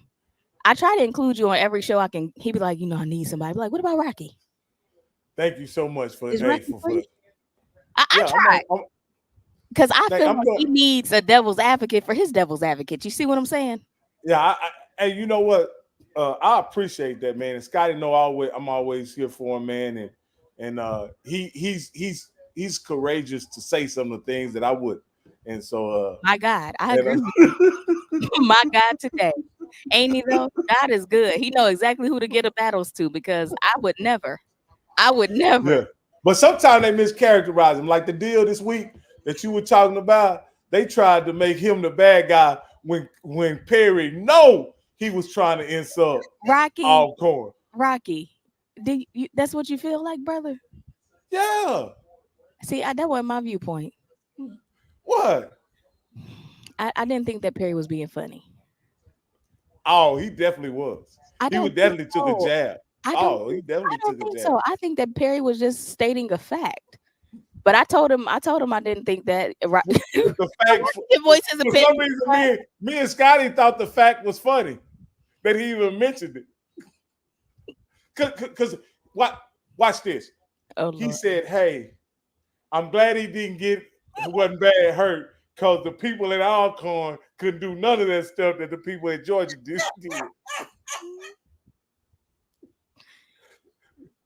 Now, why even bring that? Why marginalize the people at Alcorn like that? You didn't have to. Well, that didn't have nothing to do with that boy's healing or him coming. Was it Alcorn's team though, right? Huh? It was Alcorn's team, right? No, it was the other team. Babe, Alcorn was in the game, wasn't he? Wasn't he? Okay. It was Alcorn in the game. No. It was at their stadium. It was at their stadium. So what he was saying is, by him getting hurt at Alcorn, he wouldn't get the same outpouring. The resources would not have been. Thank you. What they were, and that is not a jab. That is a statement of fact. Because as we know, HBCUs don't get the same funding. That was straight. This is what I saw it as, straight up. It was nothing but shade. I was hoping. No. It was nothing but shade. Listen, normally I think this with Perry. Sometimes Perry is good with a poker face. So if you see a lady in a nice dress, right? And you turn around and say, Lady A in a nice dress, and then you say, Lady B say, "Ooh, that's a nice dress, baby." And you say, it won't look the same on you. Which may be true. Rocky. Which may be true.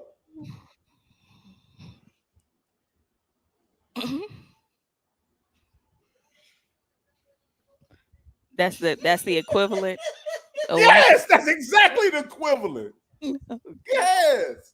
Okay. That was old Southern shade. That's a good respectful term for it. That's what he was doing. Because guess what? The guys were Southern's. I mean, Alcorn's ability to provide for the kid was not part of his recovery at all. It had nothing to do with the story. He mentioned it, saying, "I'm glad." Flip my side of the narrative. Okay, I said on what was it, Tuesday or Wednesday, whenever y'all did y'all show. When I woke up and he was talking about it, I said I don't believe that Perry was being shady. And I'm gonna stand beside that. No matter how you just made that analysis of dresses, it was a great analysis, and this is why we need you. Y'all better lock this stream for Rocky, okay? Because Rocky will get you. He'll get you crossed up if you let him. But yeah, to the game, because that's what the folks is here for. Go ahead, like the stream. Hey, you know what? Mickey Joseph may want you to stay on the stream because while you've been on here, they went from being down by 7. Down by 8, and I think is it tied now? So he may want you to kick it. No, but we got us a ball game now. Yeah, there you go. Oh wait, Rocky, you gonna be at Southern too? Absolutely. Okay. Hey, you gonna have to find us some gumbo and some turkey necks. Oh, love me. I know that's what I'm saying. Cause ain't no telling what I may. Hey. Coach Graves won't return my calls, but I don't think I see when Dooley was there. I got a win on my birthday, and I was also very welcome with valet treatment. I don't think I'll be welcome in the same spaces that I was within the athletic department offices. However, around the yard, we should be okay. Yeah. All right. Like I said, I've been coming to Baton Rouge ever since I was 18. I may know some people there when I get there. I've never been to a Southern game, but I may know some people. Okay. I look my grandpa down there. So listen, we good. We good.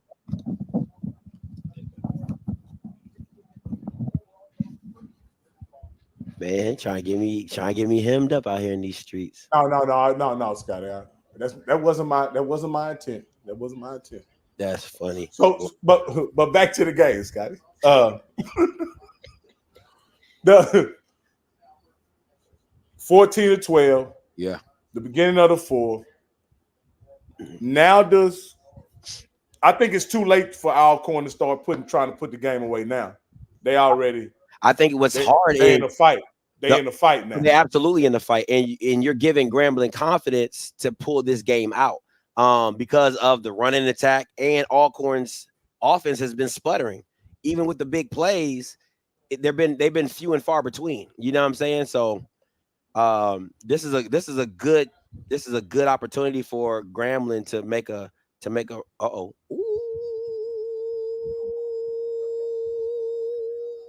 wee. That boy put that boy in the Maytag. Jesus.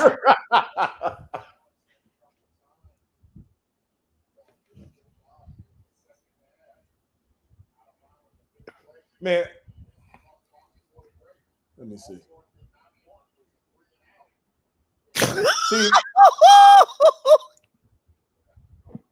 The replay is even worse. Jesus.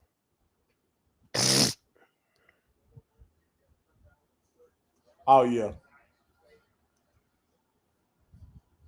Hey, you get done like that, you off the punt team. That boy with oh man, that was funny. No, Scotty. Blue stupid. He said he damn near tore both his ACLs in his pride. Oh man, that's funny. Bethune-Cookman scored 13 of 45. So Scotty, do they make you pass the ball here? If I'm Alcorn, I want to make them. If you're going to run it, make me a believer that you're going to run the ball, because I know what you want to do. What you want to do is you want to pass, and your O-line's not that good. So no, I'm playing pass, and you're going to have to show me that you're dedicated to the run. Oh, okay. All right. So in other words, you're gonna bait them into running the ball. Oh, You're yeah, gonna see if they fully committed to running. absolutely. That's I'm not gonna overcommit to the run because that ain't you. You don't want to run the ball like that. You do not want to run the ball like that. So right here, I'm gonna do something cute, man. I'm not gonna put the ball at risk. I'm gonna do something cute, and if I don't get it, I'm punting.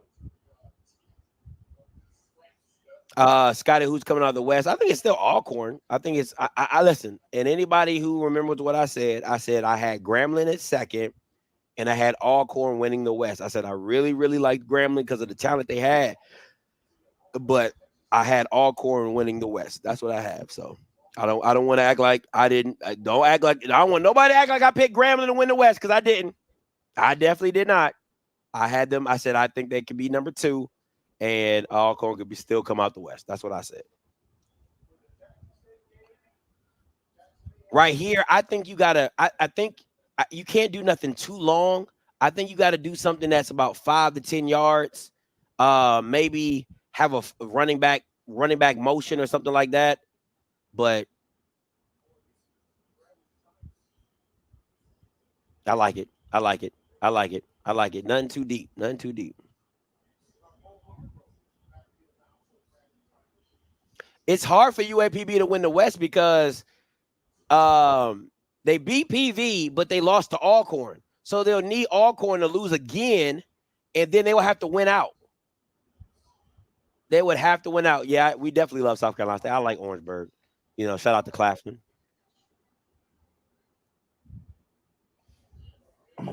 So I know run pass is boring, right? But if you get that coverage every time, I'm doing run pass till they stop. I'll take it. I'll take it. No, I agree. What that was run pass, and then they ran quarters, right? Run pass, and they ran quarters. Yep. And he hit him on a nice little hitch route. Too easy. Why is that route open on quarters? Well, if I'm not mistaken, quarters is I got deep quarters, right? So it's a match principle. So some of them do match principles. So like if I go past, it becomes man. So if I'm running with you and it's a man-to-man quarters, well, okay. You know, quarters after a certain amount, it becomes match. So if I'm running with the guy and he's my man, if I break down and come back to a curl concept. Oh, okay. You know what I'm saying? So the guy, why didn't what I'm really asking, I guess, why didn't the underneath route be wide enough to keep the quarterback from throwing it? Or does that guy don't get that wide? He's not like a if the guy from it's like a pass off, right? Like it's like if he gets to, and listen, I'm not a defensive guy, so please guys don't kill me. If in quarters, if I'm understanding it right, if you got that nickel corner and the guy runs a vertical, it becomes he has to stay underneath the vertical. He has to stay with that guy until it gets passed off to the safety, and then he comes back down. Gotcha. You know what I'm saying? If I'm that's not why. mistaken. Okay. So from a schematic standpoint, that's always going to be open over there. If you got a vertical in the slot. If you got a vertical in the slot, yeah, he can't push over far enough yet because he has to hold the vertical down. Yeah. Gotcha.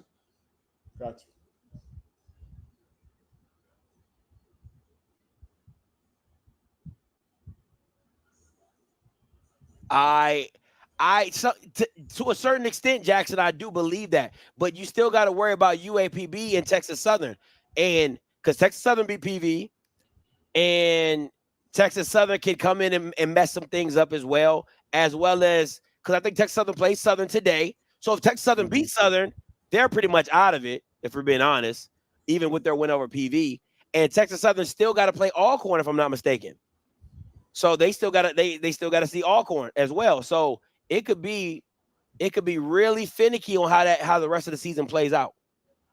I say the G-men have an inside track even by losing this game because they don't play FAMU. And if everybody has 2 losses, then they'll have some of the tiebreakers, right? But if the G-men win this game, it's a walk to the SWAC championship for them, man. It is. It would be, because really all you have to do is beat UAPB. Alabama State. Alabama State. Alabama State. Which they don't have a quarterback. So I mean, you know what I'm saying? It shouldn't be too hard if you play somewhat type of, but you can see. Oh, he got him. Oh, he got him. Oh, he got him. Oh, he got him. Oh, he got him. He not that guy. It was you had the crosser, Miles. You had the crosser. The crosser gave him problems against Grambling. I mean, not against Grambling, against Prairie View. He kept throwing it, underthrowing him, or. Oh, you got to catch that, my boy. You touched it. He got to catch that. I'm sorry. Man, Miles got a pretty ball, man. Oh, yeah. You got the Bayou Classic, too.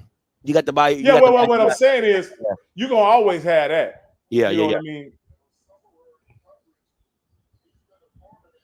But you're right. The crosser. Ooh-wee. Xavier threw a bullet.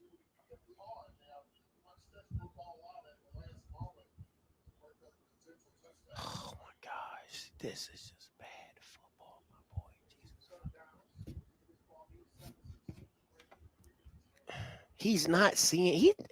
Miles doesn't throw with anticipation. And that's what's so bothersome to me. It's like the stuff is open, in like the seam routes are open, but you got to throw it with anticipation. You can't throw it and be like, oh, I hope he gets open. You got to see it before it gets there and throwing it on a rhythm. But Jesus Christ.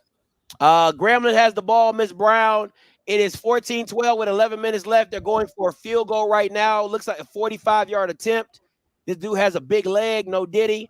And he, rips it right down the middle. 15-14, Grambling over Alcorn. That Bama can kick. 15-14, Grambling over Alcorn. 10 minutes and 58 seconds left. And Scotty, this is Alcorn's fault for not playing. Alcorn's fault. This is Alcorn's fault right here.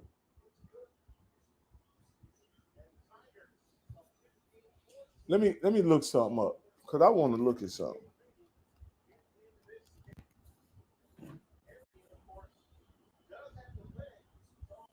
Mr. Brown, what grown man is Dana? I'm sorry, Mr. Brown. It just the Dana is getting me. The Dana is getting me. I'm sorry, the Dana's getting me. All right, or is it Dana, or is it short for something? I don't know. Damien. I don't know. Only thing I can say where Dana could be a man is if he African, because everybody else know Dana is a woman's man.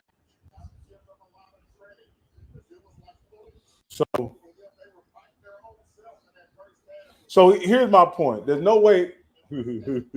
Dana Dane with fame, boy. I tell you, y'all man was funny. So there's no way with Alcorn averaging 4.8 yards a rush that Xavier Vaughn should have thrown the ball 18 times.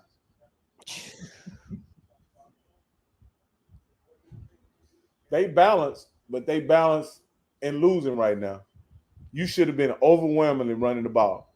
And just think about this. Grambling has ran the ball 39 times. And it hasn't been successful all day until. No, they averaged 3.6, but they've stuck with it. I mean, did they really stick with it though? I mean, like, let's be real, because it's been real spotty. No, you're right. Gremlins ran a lot of plays though. Golly. How many plays they got? Like 60. Already? 66 plays. Already? That's what this says. Woo, that's a lot of plays. Dang, Morgan. Trash.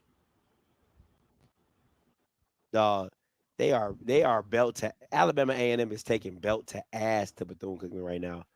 You got Xavier looking like SWAC player of the year right now, right? You're like, this boy out here balling. Did he start the game? Yeah, he played the whole game. Have not taken him out. He is killing these Bamas.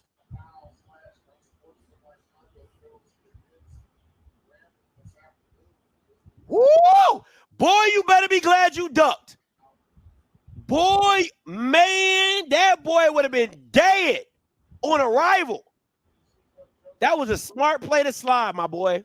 That was so smart. Jesus Christ, it was smart.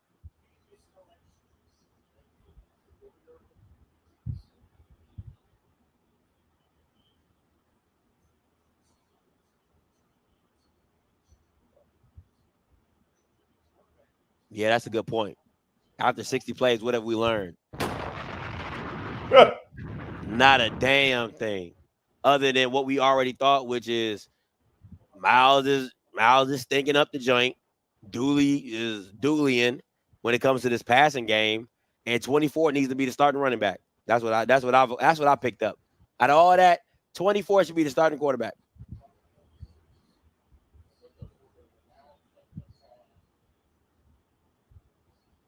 Wow. Did he pick that up? Wow. That's big time by Mako. That's big time. That's big time. That junk was stopped in the backfield for real. I think he stepped out early, though. I think they're giving him too much credit on that. So Mako, is Mako just taking snaps, or is he a quarterback? He's the quarterback now.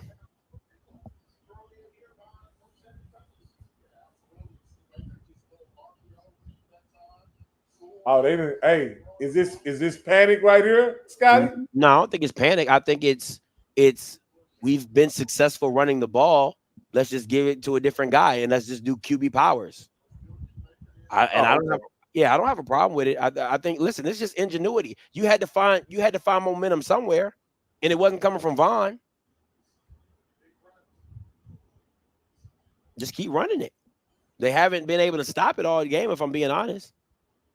They playing the +1 game, and it's working. It is. Because they haven't been able to run out of the spread offense very effectively. Nope. I thought they would be able to run. Now, let me ask you this here, because that's something Colorado did. They weren't able to run out of the spread offense, but when they add the tight end into the formation, they able to run the ball. Can you? Because it out leverages. Like I start out leveraging you, right? So, wow, Cam, that was horrible. If I put a tight end and you keep your DN inside my tight end, now I'm hooking that. I can easily hook that. I can turn that guy. I can do all those type of things. And it just made it easier. It makes it easier to run the ball. I can seal the edge. I can wash it down.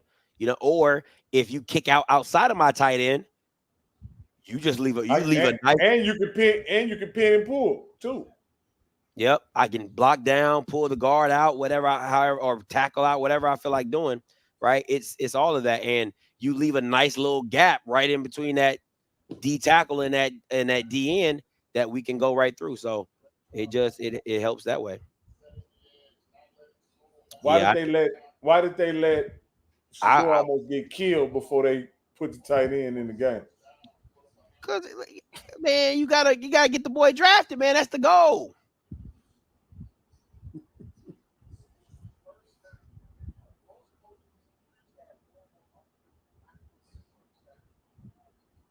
Yeah. Grambling almost not letting them run. Grambling is the only play he's been working is that QB power. The other plays been. Yeah, now they're in 3rd and 13, and this is not where you want to be if you're Alcorn, because this is not your game. You can end the game.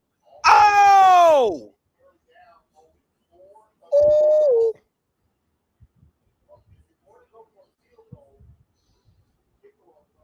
Let me see.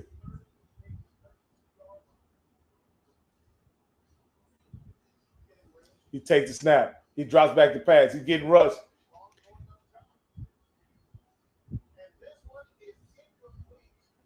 Woo!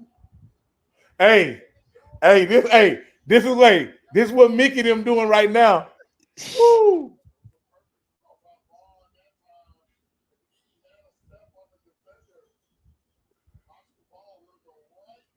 Why was they right? Hey, they was playing run defense then on 3rd and 13. You see where the safety was down there? The safety was down there ready to deal with it.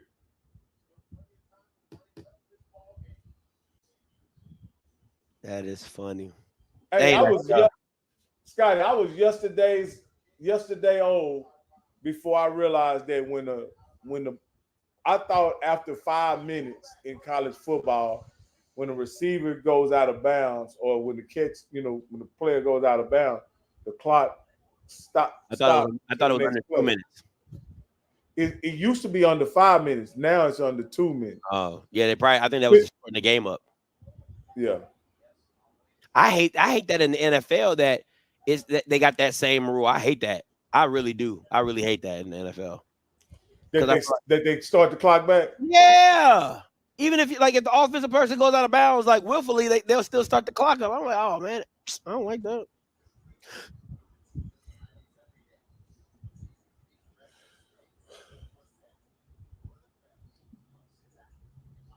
All right, what you got the punt, you on the 20. What's the goal? You up by one? I'm going 11 personnel. Uh-huh. And I'm running that goddamn ball. Now, I gotta have some plays. My 4-minute offense has to have some plays where number 8 gets the ball. I gotta have some plays in my 4-minute offense to get because not only is he a game breaker, but he can you got to get him the ball. You can't have an offense without him having his hands on the ball. What I would do is I would keep him in the backfield. So just in case if I fake it and he goes up or motion him out or put him in that jet cheetah motion where Tyreek lines up behind the tackle, I would use him like that. That's just how I would do it. So Scotty, I really like this pass. They don't do it much anymore. I don't know why. But I really like that pass that you throw forward. The shuffle pass. It's the one. The only people I see do it was the Eagles and Kansas City. And Kansas City, the one where you toss it forward and the guy come. Like it's a shuffle pass where Kelsey would come around. It's a middle pass, like yeah. You got to block that up really well though. It's a real. It's what the fuck.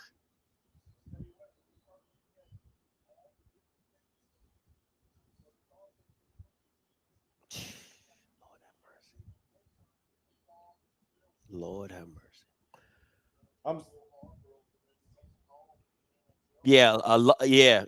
A shuffle tunnel screen. Yep.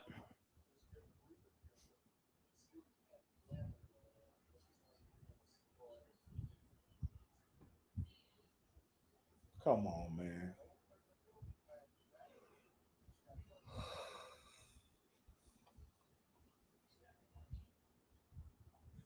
Shovel pass. Yeah, shuffle pass. That's what it's called, shovel pass.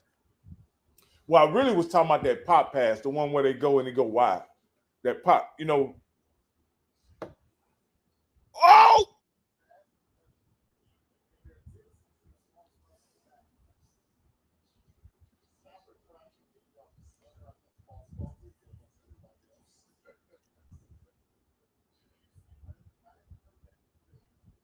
All right, he takes the snap, hands it off, makes a move. He cuts right. He breaks the tackle. He's he's just short of the 40-yard line. Oh shit. Boy, he was about to be deuces. Hey, 24 to made them all realize they better step your game up.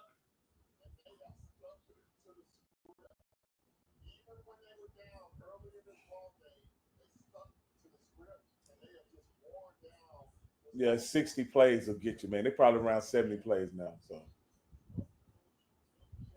I still want number 24 in the game, though. They said 24 was from Baton Rouge and transferred from Southern. That's crazy. That's crazy. He looked like a real football player. I know that.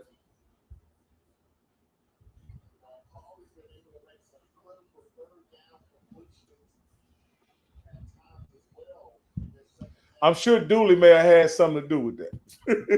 Oh, that's fair. That's fair.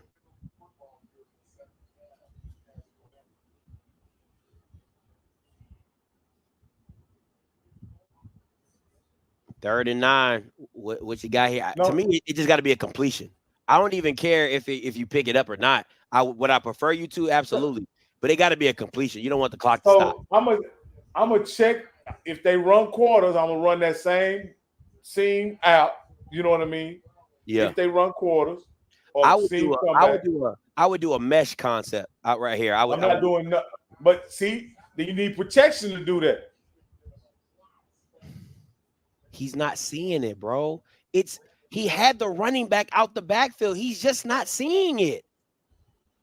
He had to check. Let me see what it looks like.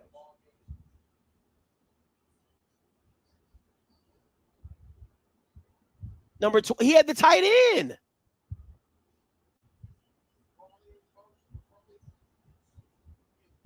Boy, boy, they got a monkey foot. They got a monkey foot. He falls right on top of the fumble. You can't buy no luck better than that, man. Boy, he got a monkey foot. But I'm gonna be honest with you, Scotty.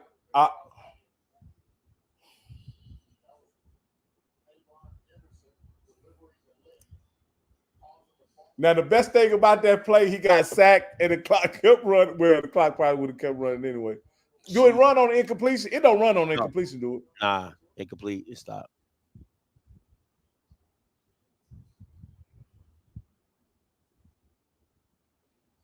That's going to be a penalty, ain't it?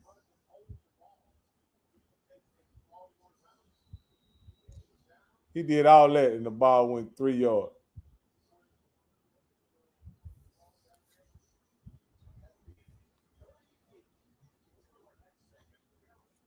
Man, Alcorn needs just one drive. One drive. That's really what this game has came down to. One drive by Grambling that put him up. Oh, no, they had to kick the field goal. Yeah, they kicked the field goal. No, they got the touch. No, 2 drives. So they got the touchdown then they missed the 2-point conversion. Then they got another touchdown. They got them to work. No. Yeah. No, well, I mean. No, field goal. They got a field goal and a touchdown. No, what I'm saying on that one drive where they got the field goal, they didn't give it 15 yards. Yeah. They kicked the 50-something yards. They kicked the long-ass field goal. I think Alcorn got to commit to. They got to run the ball in the field goal range. Yeah, that's all you need is a field goal. But the special teams unit at Alcorn, dog, they not like. Oh, okay. They not like that. They've been having special team problems for a long time. It is 42-12. Alabama A&M over Bethune-Cookman right now. Jesus Christ. You talking about ash juice? Who gonna win out of Bethune and Valley?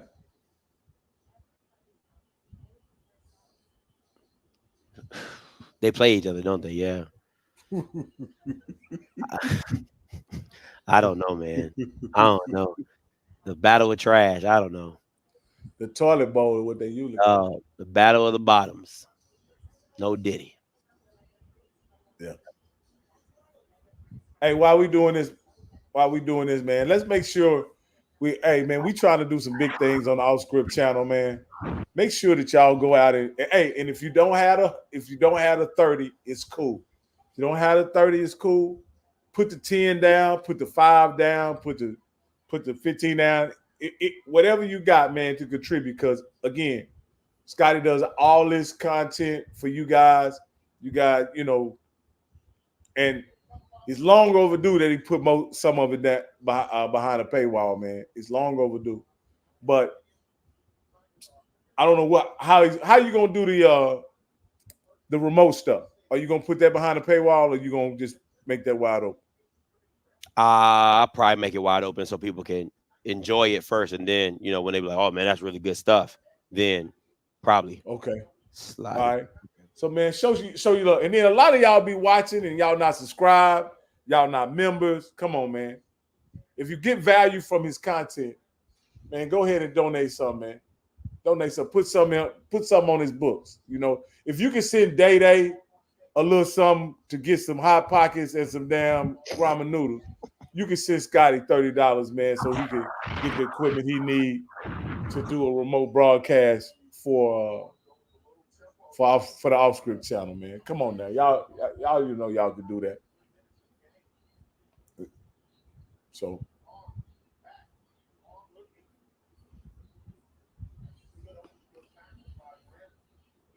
But how many people you got so far, Scotty, that then donated? About 72. Man, that's love right there, man. Yeah, about 72. That's love. 72. Appreciate them. Appreciate all 72 of them. And keep gonna get them emails out.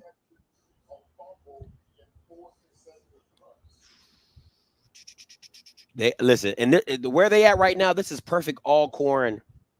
This is perfect Alcorn, like territory. The way they run their offense, because they're not a high risk, high reward type style. It's more of like, matriculating little, here and there, here and there, here and there. So to be on the plus side of the field, listen, we just run it 3 yards here, 3 yards there, 3 yards here, 3 yards there. Next thing you know, bada bing, bada boom. Let me ask you this here, Scotty.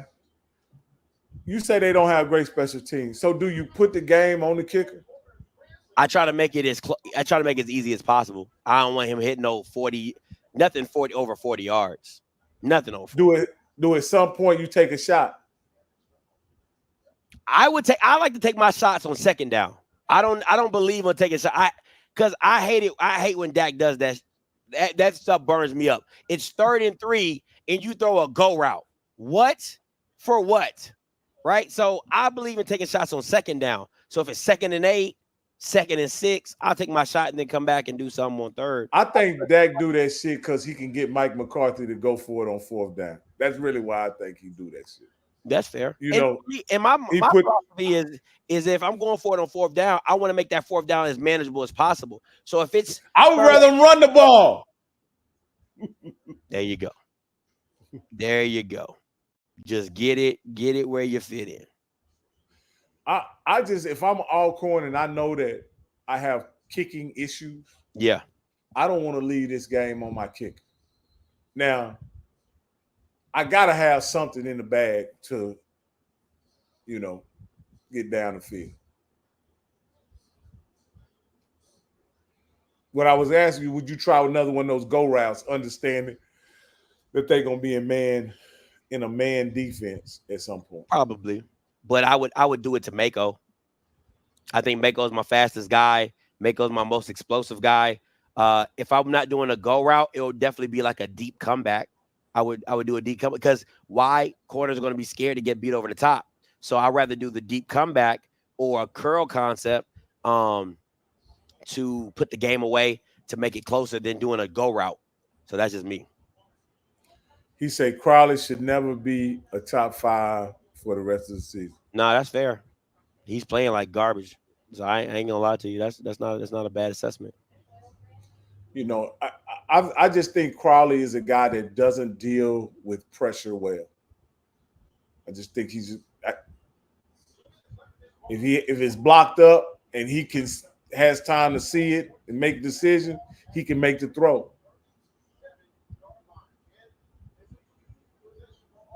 Oh man, Alabama A&M is killing them.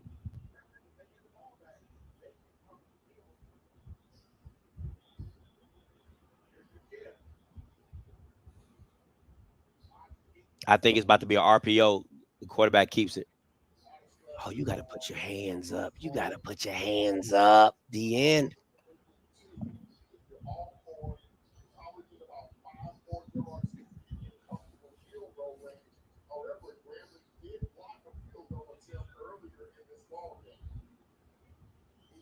They in man, Scotty. Yeah. Hey, appreciate you, Bender.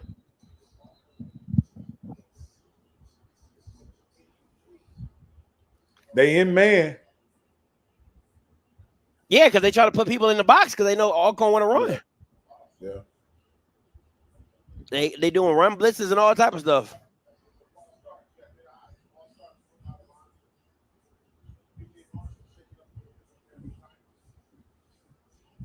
They didn't understand why Alcorn just didn't run the ball.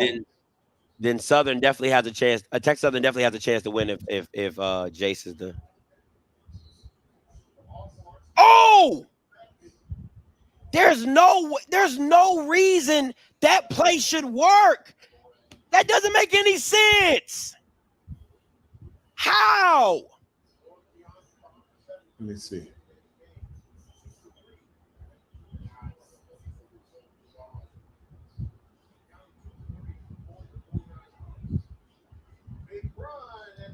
Oh yeah, they had them dudes like a blind dog in a meat house. How does that play work?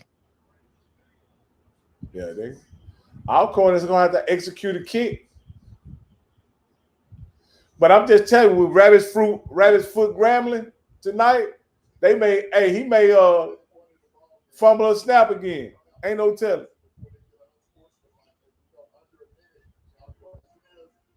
That's game.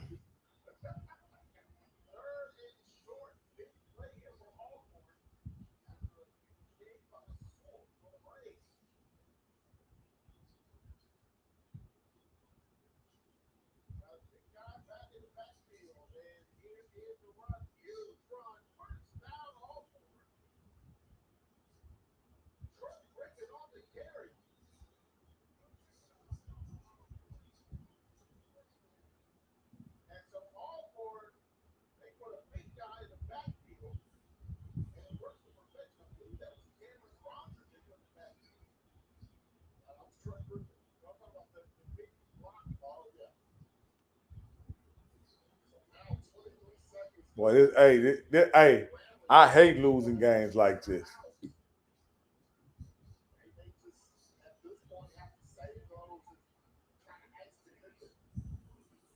It's ridiculous, man. It's no reason. It's no reason for Grambling. I'm not saying, and I think Alcorn was the better team, but Grambling was just given so many opportunities to win the game. Like, Jesus Christ.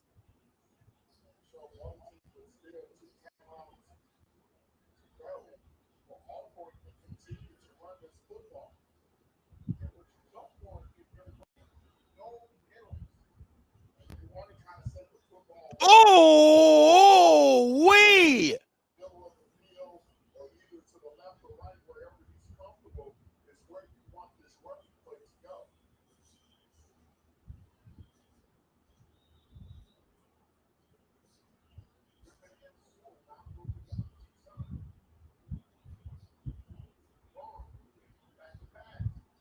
Oh my God.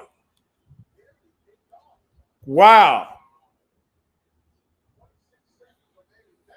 You talking about why? That's a straight why. That is a straight why.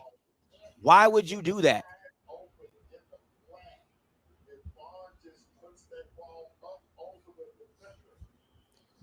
You don't have that guy at quarterback, bro. That lets you know they don't trust their kicker.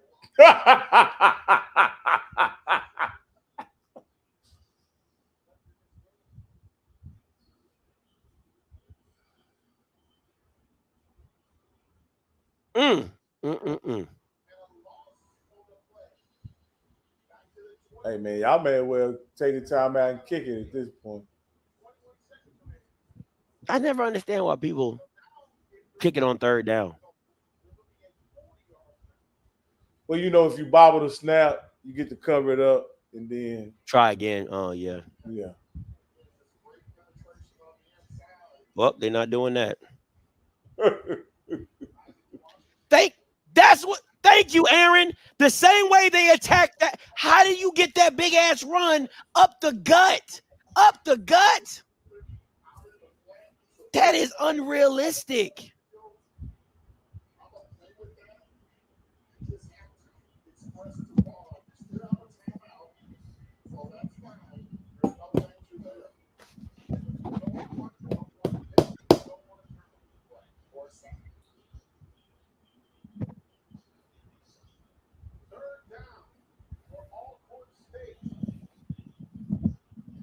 How are you getting gashed up the middle of the field? It doesn't make any sense.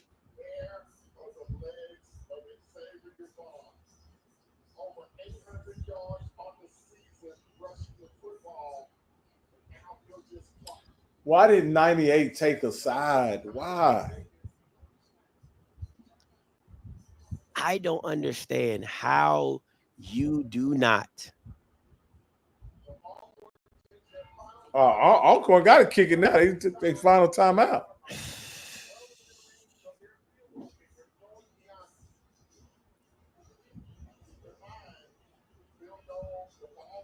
But hey, that's my question. That's my question right there. Why did they call a timeout?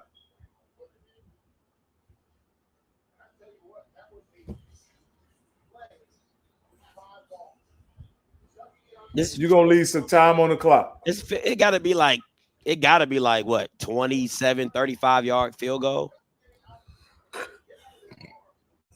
It's long enough for them to mess up. Yeah.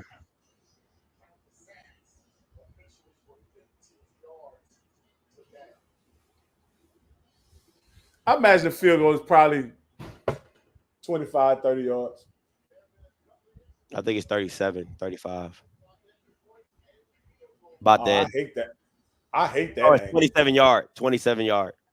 I hate that angle. I hate that angle.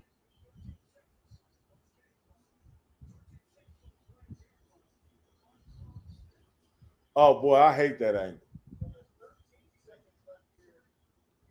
If that thing was anything further back, he was missing that. He was missing that. If it was anything further back, he was missing that.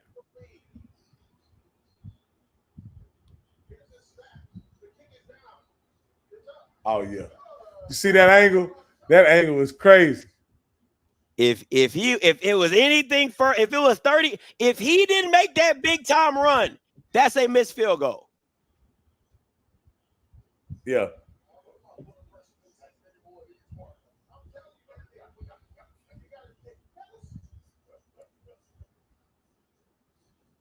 And then he gonna taunt like this?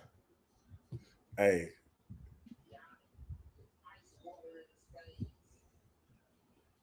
Every team in the SWAC should want either one of these teams. They didn't scare nobody. You don't scare nobody. You don't scare nobody.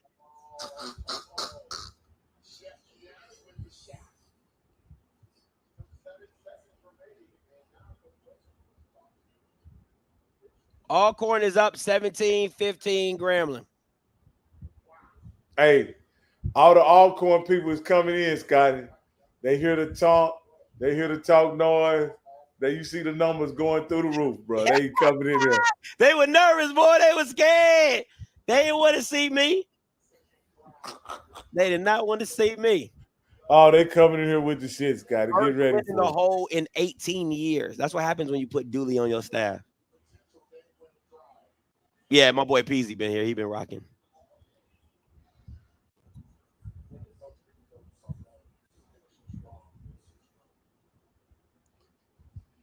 Hey, if SWAC don't know how to do nothing else, they know how to keep a game in sight. You hear me?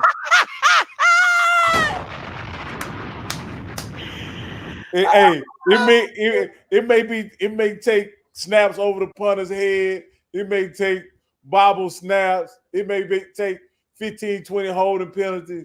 But they know how to keep a goddamn game in sight. You hear me? Facts. Big facts. Big. Hey, Coach KJ, I know you listening, Coach KJ. Why is execution always a challenge in the SWAC?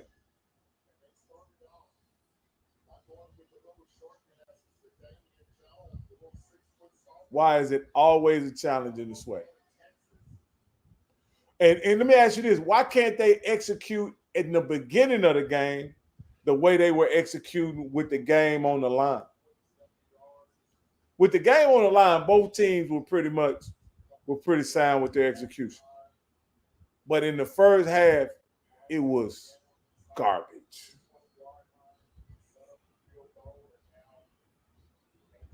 Oh, that's game. Oh, Jesus Christ. Grambling. So bad. Don't tell me he gets sacked, Scotty. Nah. He dropped back to pass. Mm-hmm. Oh, what the hell?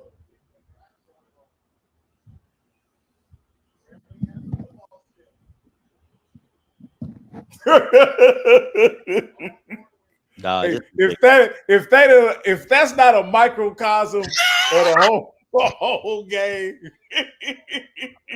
it's bad, man. Like I listen. I know people. Dog, this stuff is so ridiculous, man. This stuff is so ridiculous, man. It is, and once again, shout out to Alcorn for pulling it out. But damn, I mean, like this, like there's just certain things to me that's just not going to that should not work. You know, a team can only run the ball, and you let them go up the gut, up the gut. Yeah. Come on, man. What we talking about right now, bro? What we talking about right now? It just don't make no sense to me. It just don't make no sense to me. Hey, tell me how either of these teams gonna challenge Jackson State or FAMU in the championship, in the SWAC championship. Listen, I'm gonna be so real with you right now. That Soul Bowl, that should be an ass whooping. I know it's a rivalry game. I know it's at the reservation, but I'm telling you right now, like it should be an ass whooping because Jackson is just too disciplined. Like they don't have the same issues that a lot of these teams have where they're not disciplined, they're not solid. They're like Grambling's offensive line is just bad. It's just bad. It is. Miles is bad. The O-line is bad. The play calling doesn't help the O-line because it's bad. It's just it's like a buildup of just like of bad on top of bad on top of bad. So you'll be like, Scotty, it's the O-line. Okay, yeah, but Miles isn't seeing it very well, nor is Dooley calling it. Dooley is not putting anybody in a position to help anybody out. No misdirection. It's not a lot of, eyes going this way, going back the other way, setups, nothing to that extent. So nobody is really helping. Nobody's helping each other. It's just every man for themselves at Grambling. And Alcorn, granted, it didn't look pretty, but they stuck to who they were the whole game. We're going to play solid defense. We're going to nickel and dime you on the offensive side of the ball. We're going to take our shots when available. And that's who we are. That's who we are. But only thing I'll say, Scotty, is when they did go up by 8, they abandoned their principles as an offense, and it created a situation that allowed Grambling to get back in the game. I will say, when they were up by 8, they didn't stick to just running the football, whatever. They tried some different stuff. I mean, when you feel because Alcorn had control of the game from pretty much once they got up, they had control of the game. They just couldn't close out the game. And no matter what the score is, again, Grambling was not the better team. They might have had the better talent, but they weren't the better team. Even when the Jackson State game, they lost. I mean, they won, but they weren't the better team. And this is a ongoing issue with Grambling, is that their talent is not the talent showing up, but the play calling isn't showing up. Right? And you hear Mickey Joseph talk about these things with his offensive line, and we need this and we need that. Well, I didn't see Max Protection taking deep shots. I didn't see that. I didn't see you do Max Protect, take a deep shot. I didn't see you have 2 tight ends or chipping the D ends. Or I didn't see a lot of that to make sure Miles stayed protected. I didn't see it. So to me, you could talk good game, but the play calling and the scheme behind it did not make sense against a defense opponent that is known for their defense, which is known for their ferocity on the D line.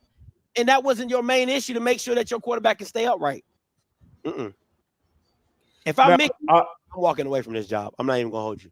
After this year, it ain't worth it. I mean, it ain't worth it. If he actually has a Florida position coach job at his disposal, I mean, he can make 600, man. I mean, he probably gonna make more than that because he's a top recruiter. Easy, And listen, if Grambling wants to stay in the cellar, which they're going to hire Dooley, and stay in the cellar. Bring back listen. Dooley is a zebra that does not change his stripes. And he went from girl to girl to girl, and he has not changed. The same issues you saw at Southern with play calling are the same issues you see now at Grambling. The plays are too long. And I agree with people. He's making Miles Crawley look like Harold Blood. And Harold Blood was a better athlete. He was a way better athlete than Miles Crawley is. Yeah. It just is what it is, man. But I got to get up out of here. My son got a football game at 7:30. Man, Rocky, as always, bro, I appreciate y'all. All right, man. Until next time, you know what I'm going to do. I'm going to holler. God bless.